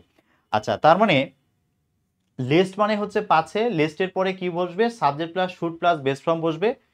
যদি কখনো অপশনে শুড না থাকে তখন মাইট আনসার করা যাবে। যদি অপশনে না থাকে, তবে এরকম প্রশ্ন সহজে এই পর্যন্ত মনে 1-2 বার পাইছিলাম আর কি, খুব একটা মাইট থাকে না, শুডই থাকে অলওয়েজ। আবার প্রশ্নে যদি শুড মাইট দুইটাই থাকে তখন আবার দুইটা দাগায়েন না, দুইটা থাকলে কিন্তু শুডই দাগাইতে হবে, কারণ শুডটা বেস্ট। ঠিক আছে, শুড বেস্ট। এটা কেন বেস্ট আমি বলে দিচ্ছি। সেটা হচ্ছে আমাদের ইংলিশে একটা টপিক আছে যেটাকে আমরা সাবজাংটিভ বলি। ঠিক আছে, সাবজাংটিভ বলি। সাবজাংটিভ কখন হয় জানেন? যখন শুট হওয়ার কথা কিন্তু শুটটা হিডেন অবস্থায় থাকে। যখন শুটটাকে হিডেন অবস্থায় রাখি তখন এটাকে বলা হয় সাবজাংটিভ। এই যে লিস্টের বাক্যটা লিখলাম না, যে lest plus subject plus should plus base form হবে, অনেক সময় দেখা যায় যে ওই বাক্যটা এইভাবে দিয়েছে, লিস্ট দিয়ে দিয়েছে, সাবজেক্ট দিয়ে দিয়েছে, সরাসরি বেস ফর্ম, ওই শুটটা লিখে নাই। শুটটা লিখে নাই মানে শুটটা হিডেন অবস্থায় আছে। শুটটা কি অবস্থায় আছে? হিডেন অবস্থায় আছে। তো লিস্টের ক্ষেত্রে দুইটা কাহিনী, একটা হচ্ছে শুট লেখা থাকতে পারে, আবার কোনো কোনো বাক্যে শুটটা হিডেন অবস্থায় থাকতে পারে। যদি শুট লেখে তাহলে এটা আমাদের নর্মাল সেন্টেন্স, আর যদি দেখা যায় যে শুট দেয়নি তখন এই বাক্যটাকে বলা হয় সাবজাংটিভ। দেখবেন অনেক সময় বইগুলোতে লেখা আছে যে লিস্টের পরে সাবজাংটিভ হইতে পারে, লিস্টের পরে সাবজাংটিভ হইতে পারে। সাবজাংটিভ হইতে পারে মানে শুট ওখানে আছে, ওই ব্যাটারে লেখে নাই, লুকিয়ে রাখছে, এই আর কিচ্ছু না। তার মানে 4টা ইনফরমেশন আমরা এখান থেকে পাইলাম। বাসায় লিস্ট এরকম সাদা খাতায় লিখে বলবেন লিস্ট মানে পাচ্ছে, লিস্টের পরে সাবজেক্ট প্লাস শুট হয়, তবে শুড না হয়ে মাইটও হইতে পারে। আর একটা বলছি শুড হিডেন অবস্থায় থাকতে পারে, শুড থাকার কথা কিন্তু শুড লিখবে না, হিডেন অবস্থায় থাকবে। জাস্ট এই 4টা কথা, আর কিচ্ছু না, কোনো মুখস্থ টুখস্থ না, জাস্ট দেখে নিজের সাথে এরকম গল্প করতে হবে, আর কিছু করতে হবে না। ওকে, আমরা বাক্য দেখি। যেমন বলা হচ্ছে যে দ্রুত হাঁটো, পাছে বাসটি মিস করে ফেলো। দ্রুত হাঁটো, পাছে বাসটি মিস করে ফেলো। তো আমরা বাক্যটা এভাবে বলবো যে ওয়াক ফাস্ট, দ্রুত হাঁটো, lest, lest you should miss the bus. Walk fast lest you should miss the bus. আর কি বলছি, শুড, শুড হিডেন অবস্থায় থাকতে পারে। এই বাক্যটা এইভাবে না থেকে, এইভাবে না থেকে বাক্যটা থাকতে পারে যে walk fast lest you miss the bus, should hidden অবস্থায় থাকতে পারে, এটাকে বলে সাবজাংটিভ। দুইটাই কারেক্ট, দুইটাই কি হবে, কারেক্ট হবে। আমার কথা কি বোঝা গেল? বুঝতে পারছেন? যদি বুঝে থাকেন কয়েকটা প্রশ্ন দেখেন, কয়েকটা প্রশ্ন কেমনে আসে পরীক্ষায়। প্রথমে 45তম বিসিএসে আসছে, 45তম বিসিএসে আসছে, দেখেন 45তম বিসিএসে বলতেছে walk fast lest you should miss the train. ঠিক আছে, এখন এই বাক্যটা কি সেন্টেন্স? আচ্ছা, এটা সেন্টেন্সের প্রশ্ন চলে আসছে। এটা একটা কনজাংশন, এটা একটা কনজাংশনের কাজ করতেছে। এই পাশে একটা সেন্টেন্স, এই পাশে আরেকটা সেন্টেন্স, বা দুই পাশে দুইটা ক্লজ থাকার কারণে এই বাক্যটা কমপ্লেক্স সেন্টেন্স। ঠিক আছে, এটা কমপ্লেক্স হবে, যাকে এটা আমরা যখন সিম্পল কমপ্লেক্স কম্পাউন্ড করব তখন এটা আমাদের কাজে লাগবে। নিচেরটা দেখেন, 26তম বিসিএস এর প্রশ্ন ছিল যে walk fast lest you dash miss the train. So you এর পরে কি হবে, শুড হবে। ঠিক আছে, শুড হবে, বাকিগুলো লেখার সুযোগ নাই। 14তম নিবন্ধনে আসছে, 14তম নিবন্ধনে আসছে যে ওয়াক কেয়ারফুলি লিস্ট, লিস্টে পরে সাবজেক্ট প্লাস শুড হবে। তো এ মাইট, এগুলো হওয়ার সুযোগ নেই, যে মাইট আছে শুড আছে, বলেছে কি শুড আনসার করতে হবে। ঠিক আছে, walk carefully lest you should stumble, stumble মানে হোঁচট খেয়ে পড়ে যাওয়া, যে মানে সতর্কভাবে হাঁটো, পাছে মানে হোঁচট খেয়ে পড়ে যাও, যাতে করে হোঁচট খেয়ে না পড়ে যায়। ঠিক আছে, যাতে করে না পড়ে যায় সেই জন্য তাকে সতর্ক করা হচ্ছে। আর 11তম নিবন্ধনে ছিল যে the old man walk slowly, যে বৃদ্ধ লোকটি ধীরে ধীরে হাঁটে, লেস্ট পাছে হি শুড ফল, পাছে সে পড়ে যায়। হ্যাঁ, তো লেস্ট পরে শুড, মে কিন্তু না। ওকে, আশা করি বুঝেছেন। এগুলো কিন্তু পরীক্ষায় আসে, আসে বলেই পড়াচ্ছে এইভাবে। সো এগুলো পড়তে হবে, বাসায় প্র্যাকটিস করতে হবে, পড়তে হবে, প্র্যাকটিস করতে হবে, আর কিচ্ছু না। আর পরীক্ষার আগে ভাইয়ার এই প্রশ্নগুলো দেখে যায়েন, প্রশ্নগুলো দেখে যায়েন, তাহলে দেখবেন যে পরীক্ষায় কাজ হচ্ছে আমাদের। আপনাদের কি খারাপ লাগছে ক্লাস? আমার কথা বোঝা যায় তো না? মাথা ক্লিয়ার একদম? যদি ক্লিয়ার থাকে আরেকটা কনসেপ্টে যাচ্ছি, 7 আমরা যেটা শিখবো সেটা হচ্ছে ভাইয়া হ্যাড বেটার। হ্যাড বেটার অর্থ কি ভাইয়া? হ্যাড বেটার শব্দের অর্থ হচ্ছে বরং, বরং ভালো, বরং। হ্যাড বেটার শব্দের অর্থ হচ্ছে বরং। আমরা অনেকে এরকম বাক্য বলি, স্পোকেন ইংলিশ এগুলো খুব লাগে। তুমি বরং অপেক্ষা করো, তুমি বরং এখন বাড়ি যাও, তুমি বরং এখন চুপ করো। এই যে বরং, এই বরং কথাটা বোঝাইতে ভাইয়া আমাদের হ্যাড বেটার দিয়ে বলতে হয়। কি দিয়ে বলতে হয়? Had better. ঠিক আছে, হ্যাড বেটার দিয়ে আমাদের বাক্যটা বলতে হয়। আমাদের প্রথম ক্লাসে অলরেডি হচ্ছে আমাদের পার্টিসিপেন্ট ছিল 400-র মতো। আজকে অনেক কম দেখতে পাচ্ছি। আপনারা কি আগ্রহ হারাই ফেললেন নাকি, না আমাদের ভুলে গেলেন? দেখেন, বরং এর বিষয়টা হচ্ছে এই হ্যাড বেটার, এটিকে আপনাকে মনে রাখতে হবে যে হ্যাড বেটার কোনো মোডাল অক্সিলারি না। তবে এই হ্যাড বেটারের পরেও ভার্বের বেস ফর্ম ব্যবহার করতে হয়। কোনো কোনো বইতে কোনো কোনো রাইটার এটিকে মোডাল অক্সিলারি হিসেবে দাবি করেছেন, বলেছেন যে এটা মোডাল অক্সিলারি। তবে কেউ কেউ আবার এটাকে মোডাল অক্সিলারি হিসেবে মেনে নেয় নাই, বলেছে এটা একটা বিশেষ সেন্টেন্স প্যাটার্ন ইংলিশে। ঠিক আছে, সো আমাদের পরীক্ষাতে যেটা লাগবে, আমাদের হ্যাড ব্যাটারের পরে ভার্বের বেস ফর্ম লিখতে হবে। এই জন্য আমরা মাথায় রাখবো যে হ্যাঁ এটা একটা মোডাল অক্সিলারি, কোনো সমস্যা নাই, কারণ মোডাল অক্সিলারি মনে রাখলে আমার বেস ফর্ম ব্যবহার করার কথা মনে থাকবে। এই জন্য আমরা এটাকে যেহেতু কোনো লেখক বলেছেন মোডাল অক্সিলারি, আমরা মোডাল অক্সিলারি হিসেবে এটাকে অ্যাকসেপ্ট করলাম যে হ্যাড ব্যাটার মোডাল অক্সিলারি, এরপরে ভার্বের বেস ফর্ম বসে, ঠিক আছে। সো হ্যাড ব্যাটারের পরে আমরা কি করব, ভার্বের বেস ফর্ম ব্যবহার করব। যেমন 17তম নিবন্ধনের একটা প্রশ্ন ছিল, স্কুল পর্যায়ে 2-এ প্রশ্নটা আসছে। দেখেন প্রশ্নটা এমন ছিল, বলা হচ্ছে যে you had better dash there, you had better dash there, এখানে টু গো দিয়েছে।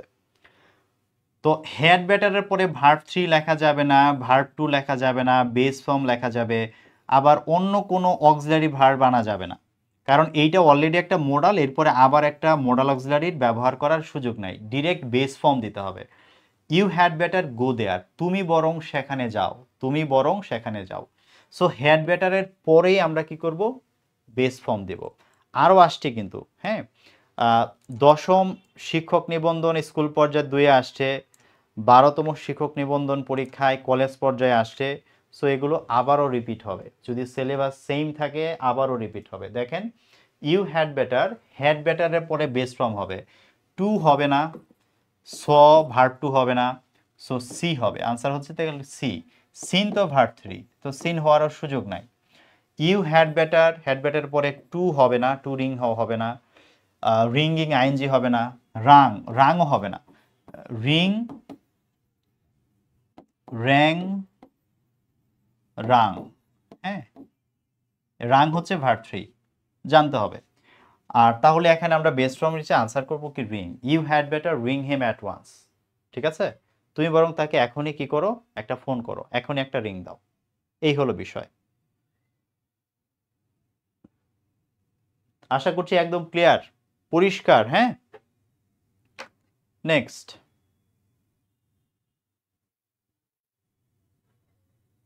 নাম্বার 8-এ আমরা যেটা শিখব, এইটা পরীক্ষায় এখনো নিবন্ধন পরীক্ষায় আসে নাই, তবে আমার মনে হয় যে কোনো দিন চলে আসবে। এখন পর্যন্ত আসে নাই, তবে যে কোনো সময় চলে আসতে পারে। আমি আপনাদেরকে দেখাই দিয়ে রাখি ছোট্ট একটা বিষয়, এটা নিবন্ধন পরীক্ষায় না আসলে অন্য পরীক্ষাগুলোতেও আপনাদের অনেক কাজে দিবে। সেটা হচ্ছে উড রেদার, উড রেদার, হ্যাঁ, উড রেদার ড্যাশ ড্যাশ দেন।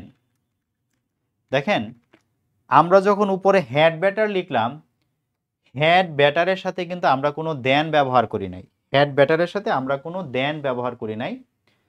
কিন্তু এই উড রেদার হচ্ছে এমন একটা শব্দ যার সাথে দেন ব্যবহার করতে হয়, টু না, দেন ব্যবহার করতে হয়।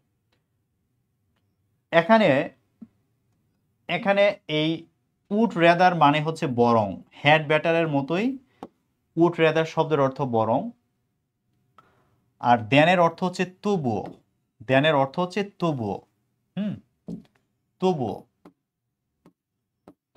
বরং তবুও, ঠিক আছে। এখানে যে কাহিনীটা ঘটে, এই জায়গাতে আমাদের একটা ভার্ব লাগে, কারণ এইটা মোডাল অক্সিলারি, তো এরপর আমাদের একটা ভার্ব লাগবে, একটা ভার্ব দরকার হয়। আর দেনের পরে আপনি এখানে ভার্বও লিখতে পারেন, নাউনও লিখতে পারেন, এটা ডিপেন্ড করবে ওখানে আপনি ভার্ব দিবেন নাকি নাউন দিবেন, এটা ডিপেন্ড করবে। কারণ উড রেদার দেন দিয়ে আমরা দুইটা জিনিসের মধ্যে কম্পেয়ার করি। আমরা এমন বাক্য বলি, আমি বরং মরে যাব তবুও তার সাথে আর কথা বলবো না, আমি বরং মরে যাব তবুও মানে আমি বরং মরে যাব তবুও তার সাথে আর কথা বলবো না। এই যে তবুও, বরং, এই কথাটা বলার জন্য আমাদের উড রেদার দেন লাগে। এখন এখানে নাউন ভার্ব হয়, আপনি কি এটা মুখস্থ করবেন? ভাইয়া লাগবে না, আপনি কোনোভাবে স্ট্রাকচার মুখস্থ করবেন না। আমি যে দুইটা বাক্য বলবো এখন, এই দুইটা বাক্য ভালো করে খেয়াল করেন, তাহলে এই এই এই ধরনের প্রশ্ন আপনি পরীক্ষায় আসতে পারবেন। যেমন একটা বাক্য হচ্ছে এমন, একটু দেখেন, যেমন আমি বললাম যে আই উড রেদার ডাই, আমি বরং মরে যাব, দেন ব্যাক, তবুও ভিক্ষা করব না, আমি বরং মরে যাব তবুও ভিক্ষা করব না। এখানে আমার মরে যাওয়া এবং ভিক্ষা করা, এই দুইটার মধ্যে আমি কি করেছি, আমি এখানে তুলনা করেছি। আমি বলেছি যে আমি মরে যাব তবুও ভিক্ষা করব না। ওকে, তাহলে দুই পাশে আমি দুইটা ভার্ব দিলাম, কারণ আমার ডাই এবং ব্যাক এই দুইটার মধ্যে আমি তুলনা করেছি। আমি বরং মরে যাব তবুও ভিক্ষা করব না। এখন এই জায়গাতে আপনারা যেটা করেন, অনেকে THAN না দিয়ে অনেকে THEN খেয়াল করেন। দেখেন দুইটা কিন্তু এক জিনিস না। এই THEN মানে দেন মানে হচ্ছে তখন, এটা একটা অ্যাডভার্ব হিসেবে কাজ করে, এটা একটা অ্যাডভার্ব, এইটা আসবে না এখানে, ঠিক আছে? চেয়ে, বরং অর্থে, তবুও অর্থে আমরা THAN ব্যবহার করব, দেন না। দেন মানে তখন, THEN দেন মানে তখন, এটা অবশ্যই মনে রাখবেন। আচ্ছা, এখন আরেকটা বাক্য দেখেন। ধরেন আমি বললাম যে I would rather take tea, আমি বরং চা খাবো দেন কফি, দেন কফি, তবুও কফি খাবো না। আমি বরং চা খাবো তবুও কফি খাবো না। তো এখানে আপনি খেয়াল করেন যে আমি এখানে টি এবং কফি দুইটার মধ্যে কম্পেয়ার করতেছি, এই জন্য সামনে একটা নাউন দিয়েছি, পরে আরেকটা নাউন দিয়েছি। তো যখন সামনে শুধু ভার্ব থাকে, পরেও শুধু ভার্ব থাকে, আর যখন সামনে নাউন চলে আসে, পরেও একটা নাউন চলে আসে, দুইটার মধ্যে কি করি আমরা কম্পেয়ার করি যে এইটা করব ওইটা করব না, আমি বরং এইটা চাই তবু ওইটা চাই না। এই যে বিষয়গুলো, এটা বোঝানোর জন্য আমরা উড রেদার দেন কথাটা ব্যবহার করি। আশা করি ভার্ব থাকলে ভার্ব হবে, আর ভার্বের সাথে নাউন চলে আসলে ওখানে কি আসবে? নাউন আসবে। পারবো না আমরা?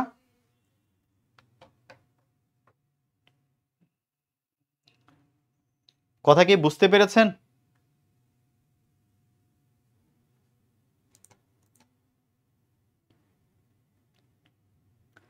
এইটা থেকে প্রশ্ন এখন পর্যন্ত আসে নাই, তবে বিশ্ববিদ্যালয় পর্যন্ত পর্যায়ে এটা ভর্তি পরীক্ষা অনেকবার এটা এই প্রশ্নটা আসছে, আপনাদেরও যে কোনো সময় চলে আসবে। এটা কমপ্লিটিং সেন্টেন্সের একটা পার্ট। একটা প্রশ্ন আমি একটু দেখায় রাখি অ্যাডমিশন টেস্টের প্রশ্নগুলোর মধ্যে, এটা দেখেন। এই প্রশ্নটা বলতেছে যে ইফ ইউ ডোন্ট মাইন্ড, তুমি যদি কিছু মনে না করো, I would rather not dash, I would rather not dash. এখানে শুধু উড রেদারটা ব্যবহার করেছে, দেন তারা ব্যবহার করে নাই। তো উড রেদারের পরেও ভার্বের বেস ফর্ম বসে, সো আমাদের ভার্বের বেস ফর্ম আছে কোথায়? এখানে আছে, গো। সো এখানে আনসারটা গো হবে। এই প্রশ্নটা আপনাদের দেখানোর উদ্দেশ্য হচ্ছে একটা, সেটা হচ্ছে এই নটের দিকটা একটু চিন্তা করেন। নট কখনো হ্যাড বেটার, উড রেদার এগুলোর সাথে যদি আমাদের নট ব্যবহার করতে হয়, তখন সেই নটটা এগুলোর পরে বসে। কেন বসে? কারণ এগুলো মোডাল, মোডালের পরে আমাদেরকে নট লিখতে হয়। যদি কখনো এদের সাথে নট ব্যবহার করার দরকার হয়, তখন উড রেদারের পরে নট বসে। জাস্ট এই বিষয়টা একটু নজরে রাখবেন, এটা মুখস্থ করার কিছু নাই। এই যে দেখে রাখতেছেন, দুই একবার চোখে পড়লে এগুলো মনে থাকবে, পরীক্ষার হলে দেখলে মনে পড়ে যাবে যে হ্যাঁ হ্যাঁ এটা তো এরকম দেখেছিলাম। বুঝতে পেরেছেন? আশা করি ক্লিয়ার আছেন, কোনো সমস্যা নাই।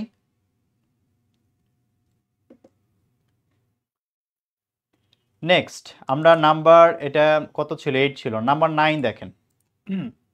আমরা আর কিছুক্ষণ পড়ি, হ্যাঁ, আমরা 10 পর্যন্ত আজকে শেষ করব। দেখেন নাম্বার 9-এ যেটা বলছি সেটা হচ্ছে লেট অ্যালোন।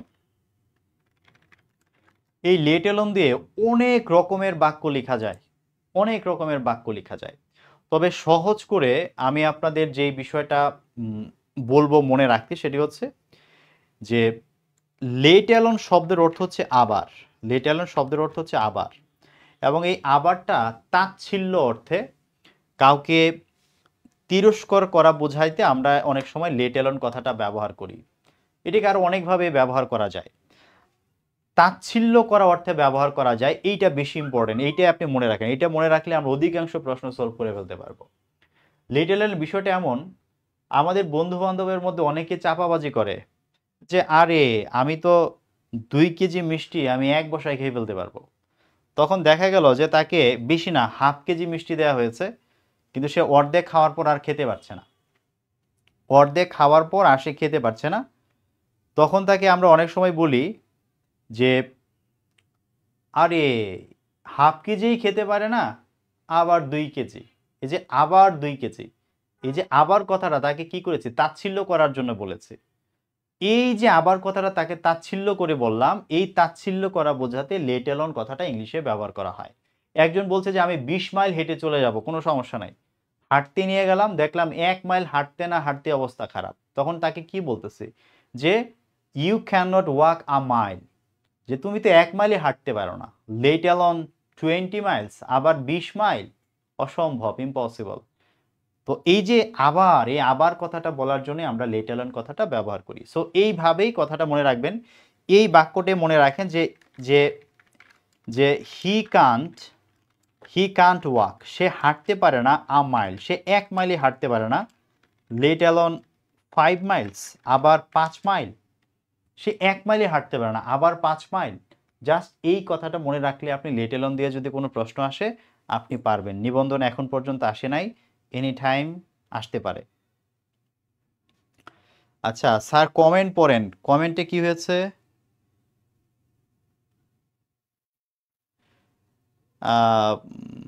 আপু আসলে ফ্রি ক্লাস নিতে পারলে তো ভালো হইতো, কিন্তু দেখেন আমার ব্যাচে এত এত স্টুডেন্ট, আমি প্রাইমারি ব্যাচের ক্লাস নিচ্ছি, গ্রামার ব্যাচের ক্লাস এখন নাই বলেই আপনাদের ফ্রি ক্লাসগুলো নিতে পারছি। এখন গ্রামার ব্যাচের ক্লাস কোর্স আমার শেষ হয়েছে, আগামী মাসের 7 তারিখ থেকে আমার নতুন গ্রামার কোর্স শুরু হবে।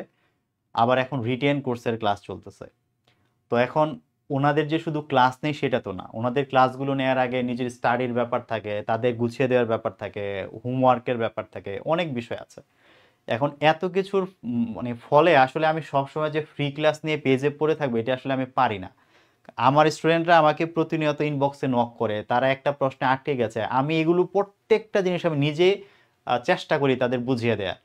আমার কোনো শিক্ষার্থী একটা প্রশ্নে আটকে গেছে, সেটা কাকে জিজ্ঞেস করবে? পড়েছে তো আমার কাছে, তাকে বুঝাইতে পারবো আমি, অন্য কারো কাছে গেলে তো সে বুঝতে পারবে না। তো তাকে ওই ছোটোখাটো বিষয়গুলো আমি প্রবলেম সলভ করে দিই। এই জন্য আমি ফ্রি ক্লাসে খুব একটা থাকতে পারি না। এই যে মনে হয় গত নিবন্ধনে ফ্রি ক্লাস নিয়েছি, মাঝখানে কোনো ফ্রি ক্লাস নেওয়ার সুযোগ হয় নাই, কোনো, হয়তো ছোটোখাটো কিছু ভিডিও দিয়েছি, সুযোগে হয় নাই। এখন আবার একটু ফ্রি হয়েছি, ফ্রি ক্লাস নিচ্ছি। তো আপনাদের অনেক মানে আবদার থাকে, কিন্তু আসলে পারি না। হ্যাঁ, কারণ যারা আমার কাছে টাকা দিয়ে, আস্থা নিয়ে, ভরসা করে যে পড়তেছে আমার কাছে, তাদেরকে যদি আমি সর্বোচ্চটা দিতে না পারি, এইটা আসলে অবিচার হবে তাদের প্রতি। কারণ তারা অনেক বিশ্বাস, আস্থা নিয়ে আমার কাছে আসে যে ভাইয়ের কাছে পড়ে জীবনে কিছু একটা করব। ওই বিশ্বাসের জায়গাটা আমি আগে ঠিক রাখি, এরপর ফ্রি ক্লাস নিতে পারবো কি পারবো না এটা ভিন্ন ব্যাপার। ঠিক আছে? সো আপনারা কষ্ট পায়েন না। আমি আসলে সবসময় ফ্রি ক্লাসে আসলে নিতে পারি না, সবসময় আসলে মানে সম্ভব হয় না। দেখেন, আমরা লেট অ্যালোনের বিষয়টা আপাতত মাথায় নিলাম। আমাদের আজকে লাস্ট কনসেপ্ট, হ্যাঁ, এটা দিয়ে আমরা আজকে শেষ করব, সেটা হচ্ছে কনসেপ্ট 10। আজকে আমরা পড়ব লাস্ট যেটা, সেটা হচ্ছে টিল এবং আনটিল। টিল এবং হচ্ছে আনটিল, এই দুইটার মধ্যে প্রথম যে বিষয়টা ইম্পর্টেন্ট সেটা হচ্ছে টিল বানানে দুইটা এল থাকলেও আনটিল বানানে একটা এল। এটা প্রথমত খেয়াল করেন, টিল বানানে দুইটা এল কিন্তু আনটিল বানানে একটা এল, প্রথম কথা। দ্বিতীয় কথা হলো টিল আনটিল দিয়ে কি বোঝায়? টিল দিয়ে আমরা বাংলা করি পর্যন্ত, টিল মানে হচ্ছে পর্যন্ত, ঠিক আছে? আর আনটিল মানে কি? আনটিল মানে হচ্ছে পর্যন্ত না। হ্যাঁ, পর্যন্ত না। টিল মানে পর্যন্ত, পর্যন্ত না। তো আপনার কাছে মনে হইতে পারে যে ভাইয়া দুইটা মনে হয় আলাদা জিনিস, দুইটা আলাদা জিনিস। কিন্তু ভাইয়া দুইটা আসলে আপনি যদি মিনিং দেখেন আসলে একই কথা বোঝায়। যেমন আমি কাউকে বললাম 5টা পর্যন্ত অপেক্ষা করো, 5টা পর্যন্ত অপেক্ষা করো। আবার বললাম 5টা না বাজা পর্যন্ত অপেক্ষা করো। এই যে না পর্যন্ত, না বাজা পর্যন্ত, ওই পর্যন্ত না চলে আসছে। 5টা পর্যন্ত অপেক্ষা করো বললেও সে 5টা পর্যন্তই অপেক্ষা করবে। 5টা না বাজা পর্যন্ত এখানে অপেক্ষা করো মানে সে 5টা না বাজা পর্যন্ত, ওই 5টা বাজা পর্যন্ত সে অপেক্ষা করবে। 5টা বেজে গেলে চলে যাবে। সো দুইটার মিনিং সেম, দুইটার মিনিং সেম, বাট কথার বলার ধরনটা আলাদা, এটা আর কিছু না।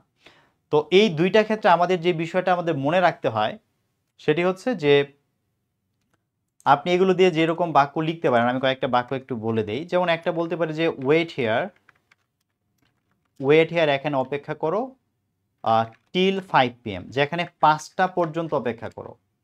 আবার বলতে পারি যে wait here until 5 PM, until 5 PM। একটাতে বলেছি যে এখানে অপেক্ষা করো 5টা পর্যন্ত, আর এখানে বলেছি এখানে অপেক্ষা করো 5টা না বাজা পর্যন্ত। একই কথা, ঠিক আছে, প্রবলেম নাই। তো টিল এবং আনটিলের পরে যে সবসময় এরকমের শুধু সময় উল্লেখ থাকবে এরকম না, বড় বড় বাক্যও থাকতে পারে। যেমন ধরেন বলা হলো যে ওয়েট হেয়ার, এখানে অপেক্ষা করো, টিল টিল হি ওয়ার্কস, সে যতক্ষণ এখানে কাজ করে ততক্ষণ এখানে অপেক্ষা করো। Wait here till he work, যতক্ষণ পর্যন্ত সে এখানে কাজ করে ততক্ষণ পর্যন্ত অপেক্ষা করো, এটা একটা। আবার আমি চাইলে এইভাবে বলতে পারি যে wait here until I come back, যে এখানে অপেক্ষা করো যতক্ষণ পর্যন্ত না আমি ফিরে আসি। আনটিল আই কাম ব্যাক, যতক্ষণ পর্যন্ত না আমি ফিরে আসি ততক্ষণ পর্যন্ত এখানে অপেক্ষা করো। তো এইভাবে আপনি টাইম দিয়েও লিখতে পারেন। আবার আপনি যদি চান এরকমভাবে আপনি একটা সেন্টেন্স বা একটা ক্লজ দিয়ে লিখবেন তাহলেও লিখতে পারেন, আপনার ইচ্ছে, দুইভাবে লেখা যাবে। শুধু ছোট্ট একটা জিনিস মনে রাখতে হবে, সেটা হচ্ছে যে এই আনটিলের মধ্যে তো না কথাটা অলরেডি আছে, না কথাটা অলরেডি আছে। এই বাক্যটা যে wait here until I come back, যে আমি যতক্ষণ না ফিরে আসি ততক্ষণ পর্যন্ত অপেক্ষা করো, না কথাটা আছে। এই কারণে আনটিলের পরে আবার যদি আপনি নট এবং নেভার দেন তাহলে বাক্যটা ভুল হবে, কারণ অলরেডি আনটিলের মধ্যে না কথাটা আছে। সুতরাং আনটিলের পরে কোনোভাবে আপনি নেগেটিভ নট নেভার ব্যবহার করতে পারবেন না, এই জিনিসটা মনে রাখতে হবে। নট নেভার কখনই আপনি ব্যবহার করতে পারবেন না আনটিলের পরে, কারণ আনটিলের মধ্যে অলরেডি নট আছে, আর দেয়া যাবে না। কথা কি বুঝতে পেরেছেন?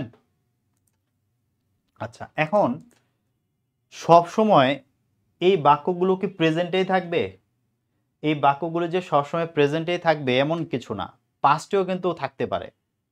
পাস্টে আমি এরকম বলতে পারি যে আই ওয়েটেড দেয়ার, আমি সেখানে অপেক্ষা করেছিলাম, আনটিল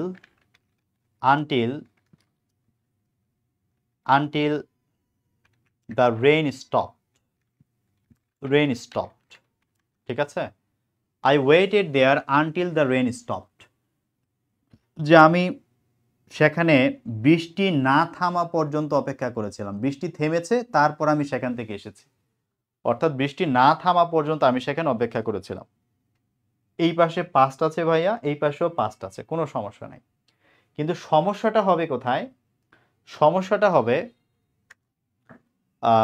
যেমন বলা হইল যে ওয়েট হেয়ার, এখানে অপেক্ষা করো, আনটিল ধরেন শূন্যস্থান দিয়েছে, এখন আমাকে দুইটা অপশন দিয়েছে। একটা অপশন হচ্ছে যে আনটিল হি কামস, আর একটা অপশন দিয়েছে হি হ্যাজ কাম। আমাকে এরকমের দুইটা অপশন দিয়েছে। এইটা প্রেজেন্টের এক্সাম্পল, পাস্টের একই কাহিনী, একটা বুঝলে আরেকটা এমনিই বুঝবেন। বলতেছে যে এখানে অপেক্ষা করো যতক্ষণ না সে আসে। এখন উত্তর কোনটা হবে, হি কামস হবে নাকি হি হ্যাজ কাম হবে? কোনটা হবে বলেন তো, আপনারা এটার উত্তর করেন। সুমু হাসান, দেয়া যাবে আপু, কোনো অসুবিধা নেই, হ্যাঁ আগে নিলেও কোনো অসুবিধা নেই।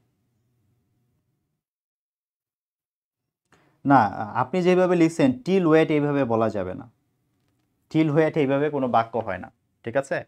ওখানে অ্যাট 5 PM লিখেছেন না আপনি, ওই অ্যাট প্রিপোজিশন, ওই প্রিপোজিশনের কাজটাই টিল করে দেয়, যে ওয়েট হেয়ার টিল 5 PM, ওই অ্যাটের কাজটাই, অ্যাট যেরকম প্রিপোজিশন, আনটিলটা এখানে প্রিপোজিশনের কাজ করে যখন আপনি 5 PM এর আগে লিখবেন, ঠিক আছে। সো এইভাবে লেখার সুযোগ নাই। আচ্ছা, এখানে একটু বোঝাই বলি, একটু শোনেন। আমাদের মধ্যে যারা কম বুঝি তারা এগুলো খালি মুখস্থ করি, আসলে মুখস্থ করা না, আমি বলি না মিনিং ইম্পর্টেন্ট, মিনিং বুঝলে কাহিনী শেষ।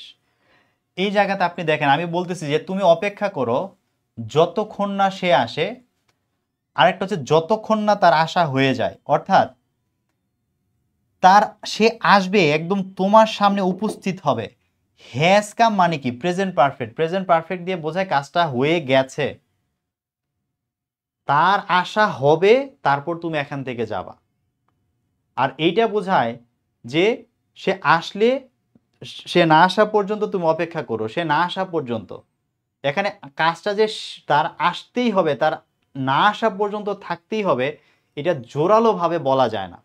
কিন্তু যখন আমি প্রেজেন্ট পারফেক্টে বলতেছি তখন আমি তাকে একদম নিশ্চিত করে দিচ্ছি যে ভাই যতক্ষণ না সে আসে ততক্ষণ পর্যন্ত কিন্তু এখান থেকে নড়া যাবে না, এখানে থাকতেই হবে। সো প্রেজেন্ট পারফেক্ট দিয়ে বোঝা এই কাজটা ঘটা না ঘটা পর্যন্ত তোমাকে এখন অপেক্ষা করতে হবে, সে না আসা পর্যন্ত তোমাকে অপেক্ষা করতে হবে। এই জন্য কোনো সেন্টেন্সে যদি দেখা যায় প্রেজেন্ট ইনডিফিনিট প্রেজেন্ট পারফেক্ট দুইটাই আছে, তখন প্রেজেন্ট পারফেক্টটাকে আমাদের উত্তর করতে হবে। একইভাবে যদি পাস্ট ইনডিফিনিট পাস্ট পারফেক্ট থাকে তাহলে পাস্ট পারফেক্টটা আমাদের উত্তর করতে হবে। কেন? ওই যে শেষ হয়ে যাওয়ার উপর জোর দেওয়ার জন্য আমরা কি করব, পারফেক্টটাকে বেছে নেব। পারফেক্টটা বোঝায় ওইটা হবে, তারপর তুমি এখান থেকে যাবা। ঠিক আছে? ওই কাজটা ঘটার দিকেও আমরা কি করি, অনেক বেশি জোর দেই। এই কারণে প্রেজেন্ট পারফেক্টটাকে আমরা উত্তর হিসেবে নেই। যেমন 23তম বিসিএস এর একটা প্রশ্ন ছিল। 23তম বিসিএস এর একটা প্রশ্ন ছিল এমন, প্রশ্নটা ছিল এরকমের যে we waited until the plane dash off. তো অপশনে এখানে দেখতেছি যে আনটিল আছে, ডিড নট, নট থাকলে এটা লেখা যাবে না, নট থাকলে লেখা যাবে না, কারণ অলরেডি আনটিলের মধ্যে নট আছে। সো নট আছে, এই দুইটা বাদ। এখন টুক অফ পাস্ট ইনডিফিনিট আছে, হ্যাড টেকেন পাস্ট পারফেক্ট আছে। কোনটা আনসার করব? অবশ্যই পাস্ট পারফেক্ট, অবশ্যই পাস্ট পারফেক্ট। যদি পাস্ট পারফেক্ট না থাকতো, যদি পাস্ট পারফেক্ট না থাকতো তাহলে পাস্ট ইনডিফিনিটটা উত্তর করতাম। কিন্তু যেহেতু পাস্ট পারফেক্ট এখন উপস্থিত আছে, তাহলে অবশ্যই আমাকে পাস্ট পারফেক্ট কি করতে হবে, উত্তর করতে হবে। মিনিংটা হচ্ছে we waited until the plane had taken off, যে বিমানটা যতক্ষণ পর্যন্ত না টেক অফ করেছিল ততক্ষণ পর্যন্ত আমরা সেখানে কি করেছিলাম, অপেক্ষা করেছিলাম। বিমানটা উড়ে না যাওয়া পর্যন্ত আমরা অপেক্ষা করেছিলাম। এই হলো বিষয়টা। কথা বুঝতে পেরেছেন? তো আজকে আমাদের ক্লাস এই পর্যন্তই থাকবে। মঙ্গলবার ইনশাল্লাহ আমরা 11 নাম্বার থেকে সামনের দিকে যাব। আশা করি আগামী ক্লাসে আমরা কমপ্লিটিংটা শেষ করে ফেলতে পারবো। হ্যাঁ, আর আপনাদেরকে আমি বলে রাখি, আপনারা একটু যদি আপনাদের যারা পরিচিত আছে, যারা বিসিএস ব্যাংকের হচ্ছে জন্য প্রিপারেশন নিতে চায়, যারা একটু ভালো করে ইংলিশটা পড়তে চায়, এক কথায় হ্যাঁ, যে আমি একদম জেনে বুঝে খুব ভালো করে পড়তে চাই, যদি এরকম কেউ থাকে আপনারা তাদেরকে একটু রেফার করতে পারেন। আমি হচ্ছে এই মাসেই ভর্তি শুরু করেছি, আমাদের কোর্সে অলরেডি ভর্তি চলছে। আমাদের এই যেই কোর্সটি হবে এটা হচ্ছে আমাদের basic to advanced English grammar কোর্সের lifetime course. Lifetime course মানে আপনি এখন ভর্তি হলে আপনি যতদিন শিখতে না পারছেন, আজকে থেকে আপনার যতদিন চাকরির বয়স আছে ততদিন পর্যন্ত এই একবার ভর্তি হওয়ার পরে প্রত্যেকটা নতুন ব্যাচে আপনি এক্সাম দেওয়ার সুযোগ পাবেন, পড়ার সুযোগ পাবেন, যতদিন আপনি না শিখতে পারছেন, যতদিন আপনার চাকরি না হচ্ছে। ঠিক আছে? এটা হচ্ছে আমার লাইফ টাইম কোর্স, এবং এই একটা কোর্স করলে বিসিএস, ব্যাংক, প্রাইমারি, নিবন্ধন এই সবগুলো জিনিসের প্রিপারেশন হয়ে যাবে। সব আমাদের মোট 37টি টপিক, যদিও 96টা লিখেছি, বাট ক্লাস সংখ্যা আরেকটু বেশি লাগে, আরেকটু বেশি হয় সেখানে। আর 100-র মতো ক্লাস হয় শুধু গ্রামারের। আর যদি কেউ লিটারেচার পড়তে চায়, লিটারেচার যদিও এখন খুব মানে খুব ডিপ প্রশ্ন আসতেছে, এগুলো আসলে আমরা আশা করি নাই, তবুও এইবারও মানে গত 47তম বিসিএস এর পিলিতে দেখা যায় যে লিটারেচারের 15টার মধ্যে আমার ক্লাস থেকে 12টা কমন আসছিল। আর এইবার বিসিএস পরীক্ষায় যেটা 49তম হয়ে গেল, 5টা লিটারেচারের মধ্যে 3টা কমন আসছে, 2টা একেবারে, ওই 2টা আমি নিজেও পারতাম না, ওই এরকম 2টা প্রশ্ন দিয়েছে, একটু কঠিন ছিল আর কি। তো লিটারেচার থেকে এরকমের 60-80% মার্ক আমার কোর্স থেকে ইনশাল্লাহ কমন পড়তেছে। আর গ্রামারের এইবারও 49তম বিসিএস এ যে 11টা প্রশ্ন আসছে গ্রামারে, 11টাই আমার ক্লাস থেকে আসছে, আমি ক্লাসে পড়িয়েছি। হুবহু কমন না, মানে ওই যে রুলটা পড়িয়েছি, ওই জায়গাটুকু পড়িয়েছি এবং ওই জায়গা থেকে প্রশ্ন আসছে, আবার শুধু পড়ায়নি, অনেক প্র্যাকটিসও করিয়েছি। তো আপনারা যারা মনে করেন ইংলিশ আপনাদের জন্য কঠিন, আপনারা দেখেছেন আমি ক্লাসে সব মিনিং বুঝিয়ে বুঝিয়ে ধরে ধরে পড়াই, আপনারা কোর্সটাতে ভর্তি হইতে পারেন। আমরা 7 নভেম্বর থেকে আমরা ক্লাস শুরু করব। এখন ভর্তি চলতেছে, কিছুদিন পরে হয়তো একটু চাপ হয়ে যাবে, যদি আপনাদের কারো ইন্টেনশন থাকে আপনারা একটু ভর্তি হইতে পারেন। আর আপনারা ভর্তি না হলেও সমস্যা নাই, আপনাদের পরিচিত যারা আছে তাদেরকে একটু বললেন যে ভাইয়া সুন্দর করে গুছিয়ে দেয়, যত্ন করে পড়ায়, যাদের ইংলিশ নিয়ে সমস্যা আছে তারা যেন আমার সাথে একটু যোগাযোগ করে। ঠিক আছে? একটু বলে দিন, এই হলো বিষয়টা।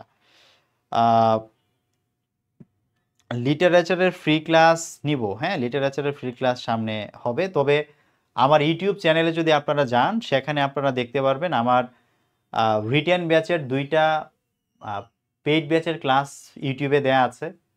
লিটারেচার কোর্সের 2টা ক্লাস হচ্ছে দেয়া আছে। তবে আমার লিটারেচার পড়ানোর ধরন হচ্ছে আমি গল্প বলে পড়াই, ছবি দেখিয়ে পড়াই, একটা ইমেজ তৈরি করে মাথার মধ্যে, যেন আপনাকে আন্দাজে এটা ওইটা মুখস্থ করতে না হয়। এই জন্য লিটারেচারের ফ্রি ক্লাসগুলো আমার ইউটিউবে পাবেন, সেখান থেকে দেখতে পারেন। তবে ধৈর্য ধরে দেখতে হবে, মানে আপনি 2 মিনিট দেখে না ভাল লাগতেছে না, মানে এটা হবে না। 10-15 মিনিট যখন আপনি ক্লাসটা দেখবেন, তখন আপনি ক্লাসের মজাটা পাওয়া শুরু করবেন। কারণ আমার ক্লাসগুলো এরকমই হয়, শুরুর দিকে আমি স্টুডেন্টকে রেডি করি, তারপর হচ্ছে জায়গা মতো যাই। তো যারা আমার লিটারেচার ক্লাস দেখতে চান, আমার ইউটিউব চ্যানেলে চলে যান, ইংলিশ ফর জব হান্টার্স লিখলে আপনি পাবেন। সেখানে গেলেই দেখবেন প্লে লিস্টের মধ্যে লিটারেচারের ক্লাসগুলো সাজানো আছে, আপনি ওখানে একটু দেখতে পারেন, দেখে আপনি আইডিয়া নিতে পারেন। আর আমি সামনেও কিছু ফ্রি ক্লাস নেওয়ার চেষ্টা করবো ইনশাল্লাহ। ওকে। আচ্ছা, ফি কি কম নেবেন স্যার? আসলে ভাই, আপনি একটা জিনিস হয়তো বা খেয়াল করছেন, এই যে পেজে ক্লাস নিচ্ছি, আজ পর্যন্ত কোনোদিন দেখছেন যে আমি পেজে বলছি যে অফার, যে এই আমার কোর্স ফি হচ্ছে 2,000 টাকা, অফারে ভর্তি হলে 1,000 টাকা, হ্যাঁ, বা এই 5 মিনিটের মধ্যে ভর্তি হলে 500 টাকা, ঠিক আছে, 5 মিনিটের মধ্যে ভর্তি হলে 500 টাকা? কোনোদিন কি দেখছেন যে একজন স্টুডেন্টকে আমি 1500 টাকা দিয়ে কোর্সে ভর্তি করলাম, 1 সপ্তাহ পরেই বলতেছে যে 750 টাকায় এখন এই কোর্সটি ডিসকাউন্টে আমি দিচ্ছি? একটু চিন্তা করেন তো, কোনো শিক্ষার্থী যদি 1,000 টাকায় ভর্তি হয়, আর সে যদি দেখে যে 750 টাকা এখন স্যার ভর্তি নিচ্ছে, তার কি মনে কষ্ট লাগবে কি লাগবে না? অবশ্যই কষ্ট লাগবে, কারণ যারা আমাদের কাছে ভর্তি হয় তারা টিউশনি টাকা দিয়ে অনেক কষ্ট করে আহ, মাসের খরচ বাঁচিয়ে আমাদেরকে কি কোর্সে ভর্তি হয়। এখন আমি 1,000 টাকা একজনকে ভর্তি করলাম, আরেকজনকে 750 টাকায় ভর্তি করলাম। টাকার সমস্যা আমাদের বেকারদের কার নাই? কার নাই? এখন একজন এসে বলতে পারে ভাইয়া শুধু আমারই সমস্যা না, শুধু আপনারই সমস্যা না, আপনার মতো এরকমের অনেকের সমস্যা আছে। আমি যদি সবার সমস্যার জন্য যদি আমি ওই রকম করি, একজনের কাছে এইটা নিলাম, একজনের কাছে ওইটা নিলাম, ভাই এইটা আমার কাছে খুবই পেইনফুল, মানসিকভাবে এটা অনেক স্ট্রেস দেয়। কারণ কাকে ঠকাচ্ছি, কাকে মানে আসলে মানে কার ভালো হচ্ছে কার ক্ষতি হচ্ছে, এগুলো নিয়ে আসলে মানে মানে বোঝা, সিদ্ধান্ত নেওয়া অনেক কঠিন। এই জন্য কোনো সিস্টেম নাই, আমি কখনো এরকম বলি না যে আমার কোর্স ফি 2,000 ডিসকাউন্টে এখন 50% ডিসকাউন্ট 1,000, এরকম কোনো বংচং নাই। আমার সেই কোর্স ফি সবসময়, আমার একদম শুরুর দিকে কোর্স ফি ছিল 500 টাকা, পরে ক্লাস সংখ্যা বেড়েছে করেছিলাম 700 টাকা, এরপর 2023 সাল থেকে 1,000 টাকা, 1,000 টাকা এখনও আছে, এখনও থাকবে, এবং সামনেও 1,000 টাকা থেকে কোর্স ফি বাড়ানোর কোনো ইচ্ছে নাই, কোনো আগ্রহ নাই। কোর্স ফি যেইভাবে সেইভাবে থাকবে। গ্রামার কোর্স ফি 1,000 টাকা, লিটারেচার কোর্স ফি হচ্ছে 700 টাকা। আর যদি কেউ চায় যে ভাইয়া দুইটা একসাথে একসাথে পড়বো, একসাথে পেমেন্ট করার জন্য যেহেতু কষ্ট হয়, একটু কমিয়ে দেই, তখন বলি যে 1,700 জায়গায় 1,500 টাকা, দুইটা কোর্সে ভর্তি হলে 1,500 টাকা। এই 1,500 টাকা দিয়ে যতদিন সরকারি চাকরির বয়স আছে ততদিন পর্যন্ত আমার কাছে পড়তে পারবেন, ততদিন পর্যন্ত আপনার যত সাপোর্ট লাগে আমি দিতে থাকবো। এবং আমার ক্লাসের সিস্টেম এটা, আমি পড়াবো, এমসিকিউ শিট দিব, প্র্যাকটিস করবেন, সব গোছানো হয়ে যাবে, সব গোছানো হয়ে যাবে। সামনে এইভাবে হচ্ছে আপনাদের পাশে আছি, পাশে থাকবো। সো আমাকে আসলে ডিসকাউন্ট অফার এইসব বললেন না, এইসব নিয়ে আসলে স্টুডেন্টদের সাথে তো সম্পর্কটা আসলে আর্থিক না, এটা আত্মিক সম্পর্ক। টাকা পয়সা নিয়ে কথা বলতে আসলে খারাপ লাগে যেটা, কিন্তু জীবিকার তাগিদে যেহেতু এইটা করেই খাই, আসলে এইটা না করলেও তো হয় না। হ্যাঁ, তবে যদি জীবনে কখনো এরকমের সিচুয়েশন আসে যে আমার নিজের জীবন মানে আমার থাকা খাওয়া আমার পরিবার ম্যানেজ করা নিয়ে কোনো টেনশন নেই, সেদিন সব ফ্রি করে দিব, ফ্রিতে পড়াবো ইনশাল্লাহ। আশা করি কথাগুলো বুঝতে পারছেন। হ্যাঁ, তো ঠিক আছে, আপনাদের আর কিছু জানার থাকলে আমাকে বলতে পারেন, অন্যথায় আমরা আজকের মতো শেষ করব ইনশাল্লাহ। মঙ্গলবার আমরা কনসেপ্ট 11 থেকে সামনের দিকে আমরা যাওয়া শুরু করব।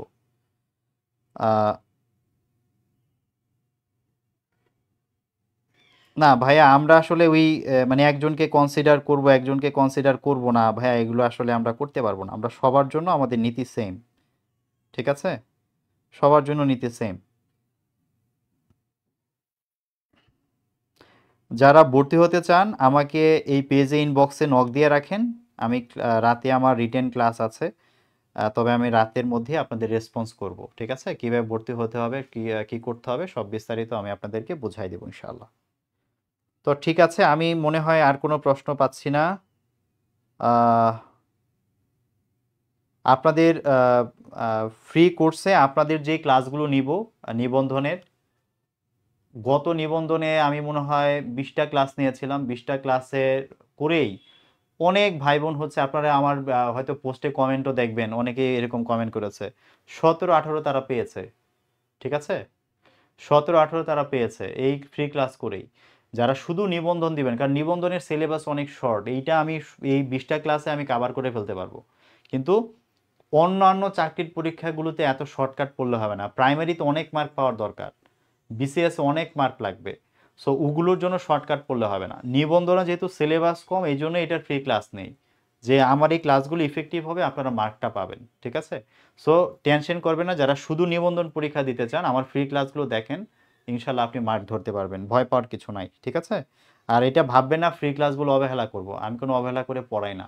সময়ের অনেক দাম, অনেক দাম।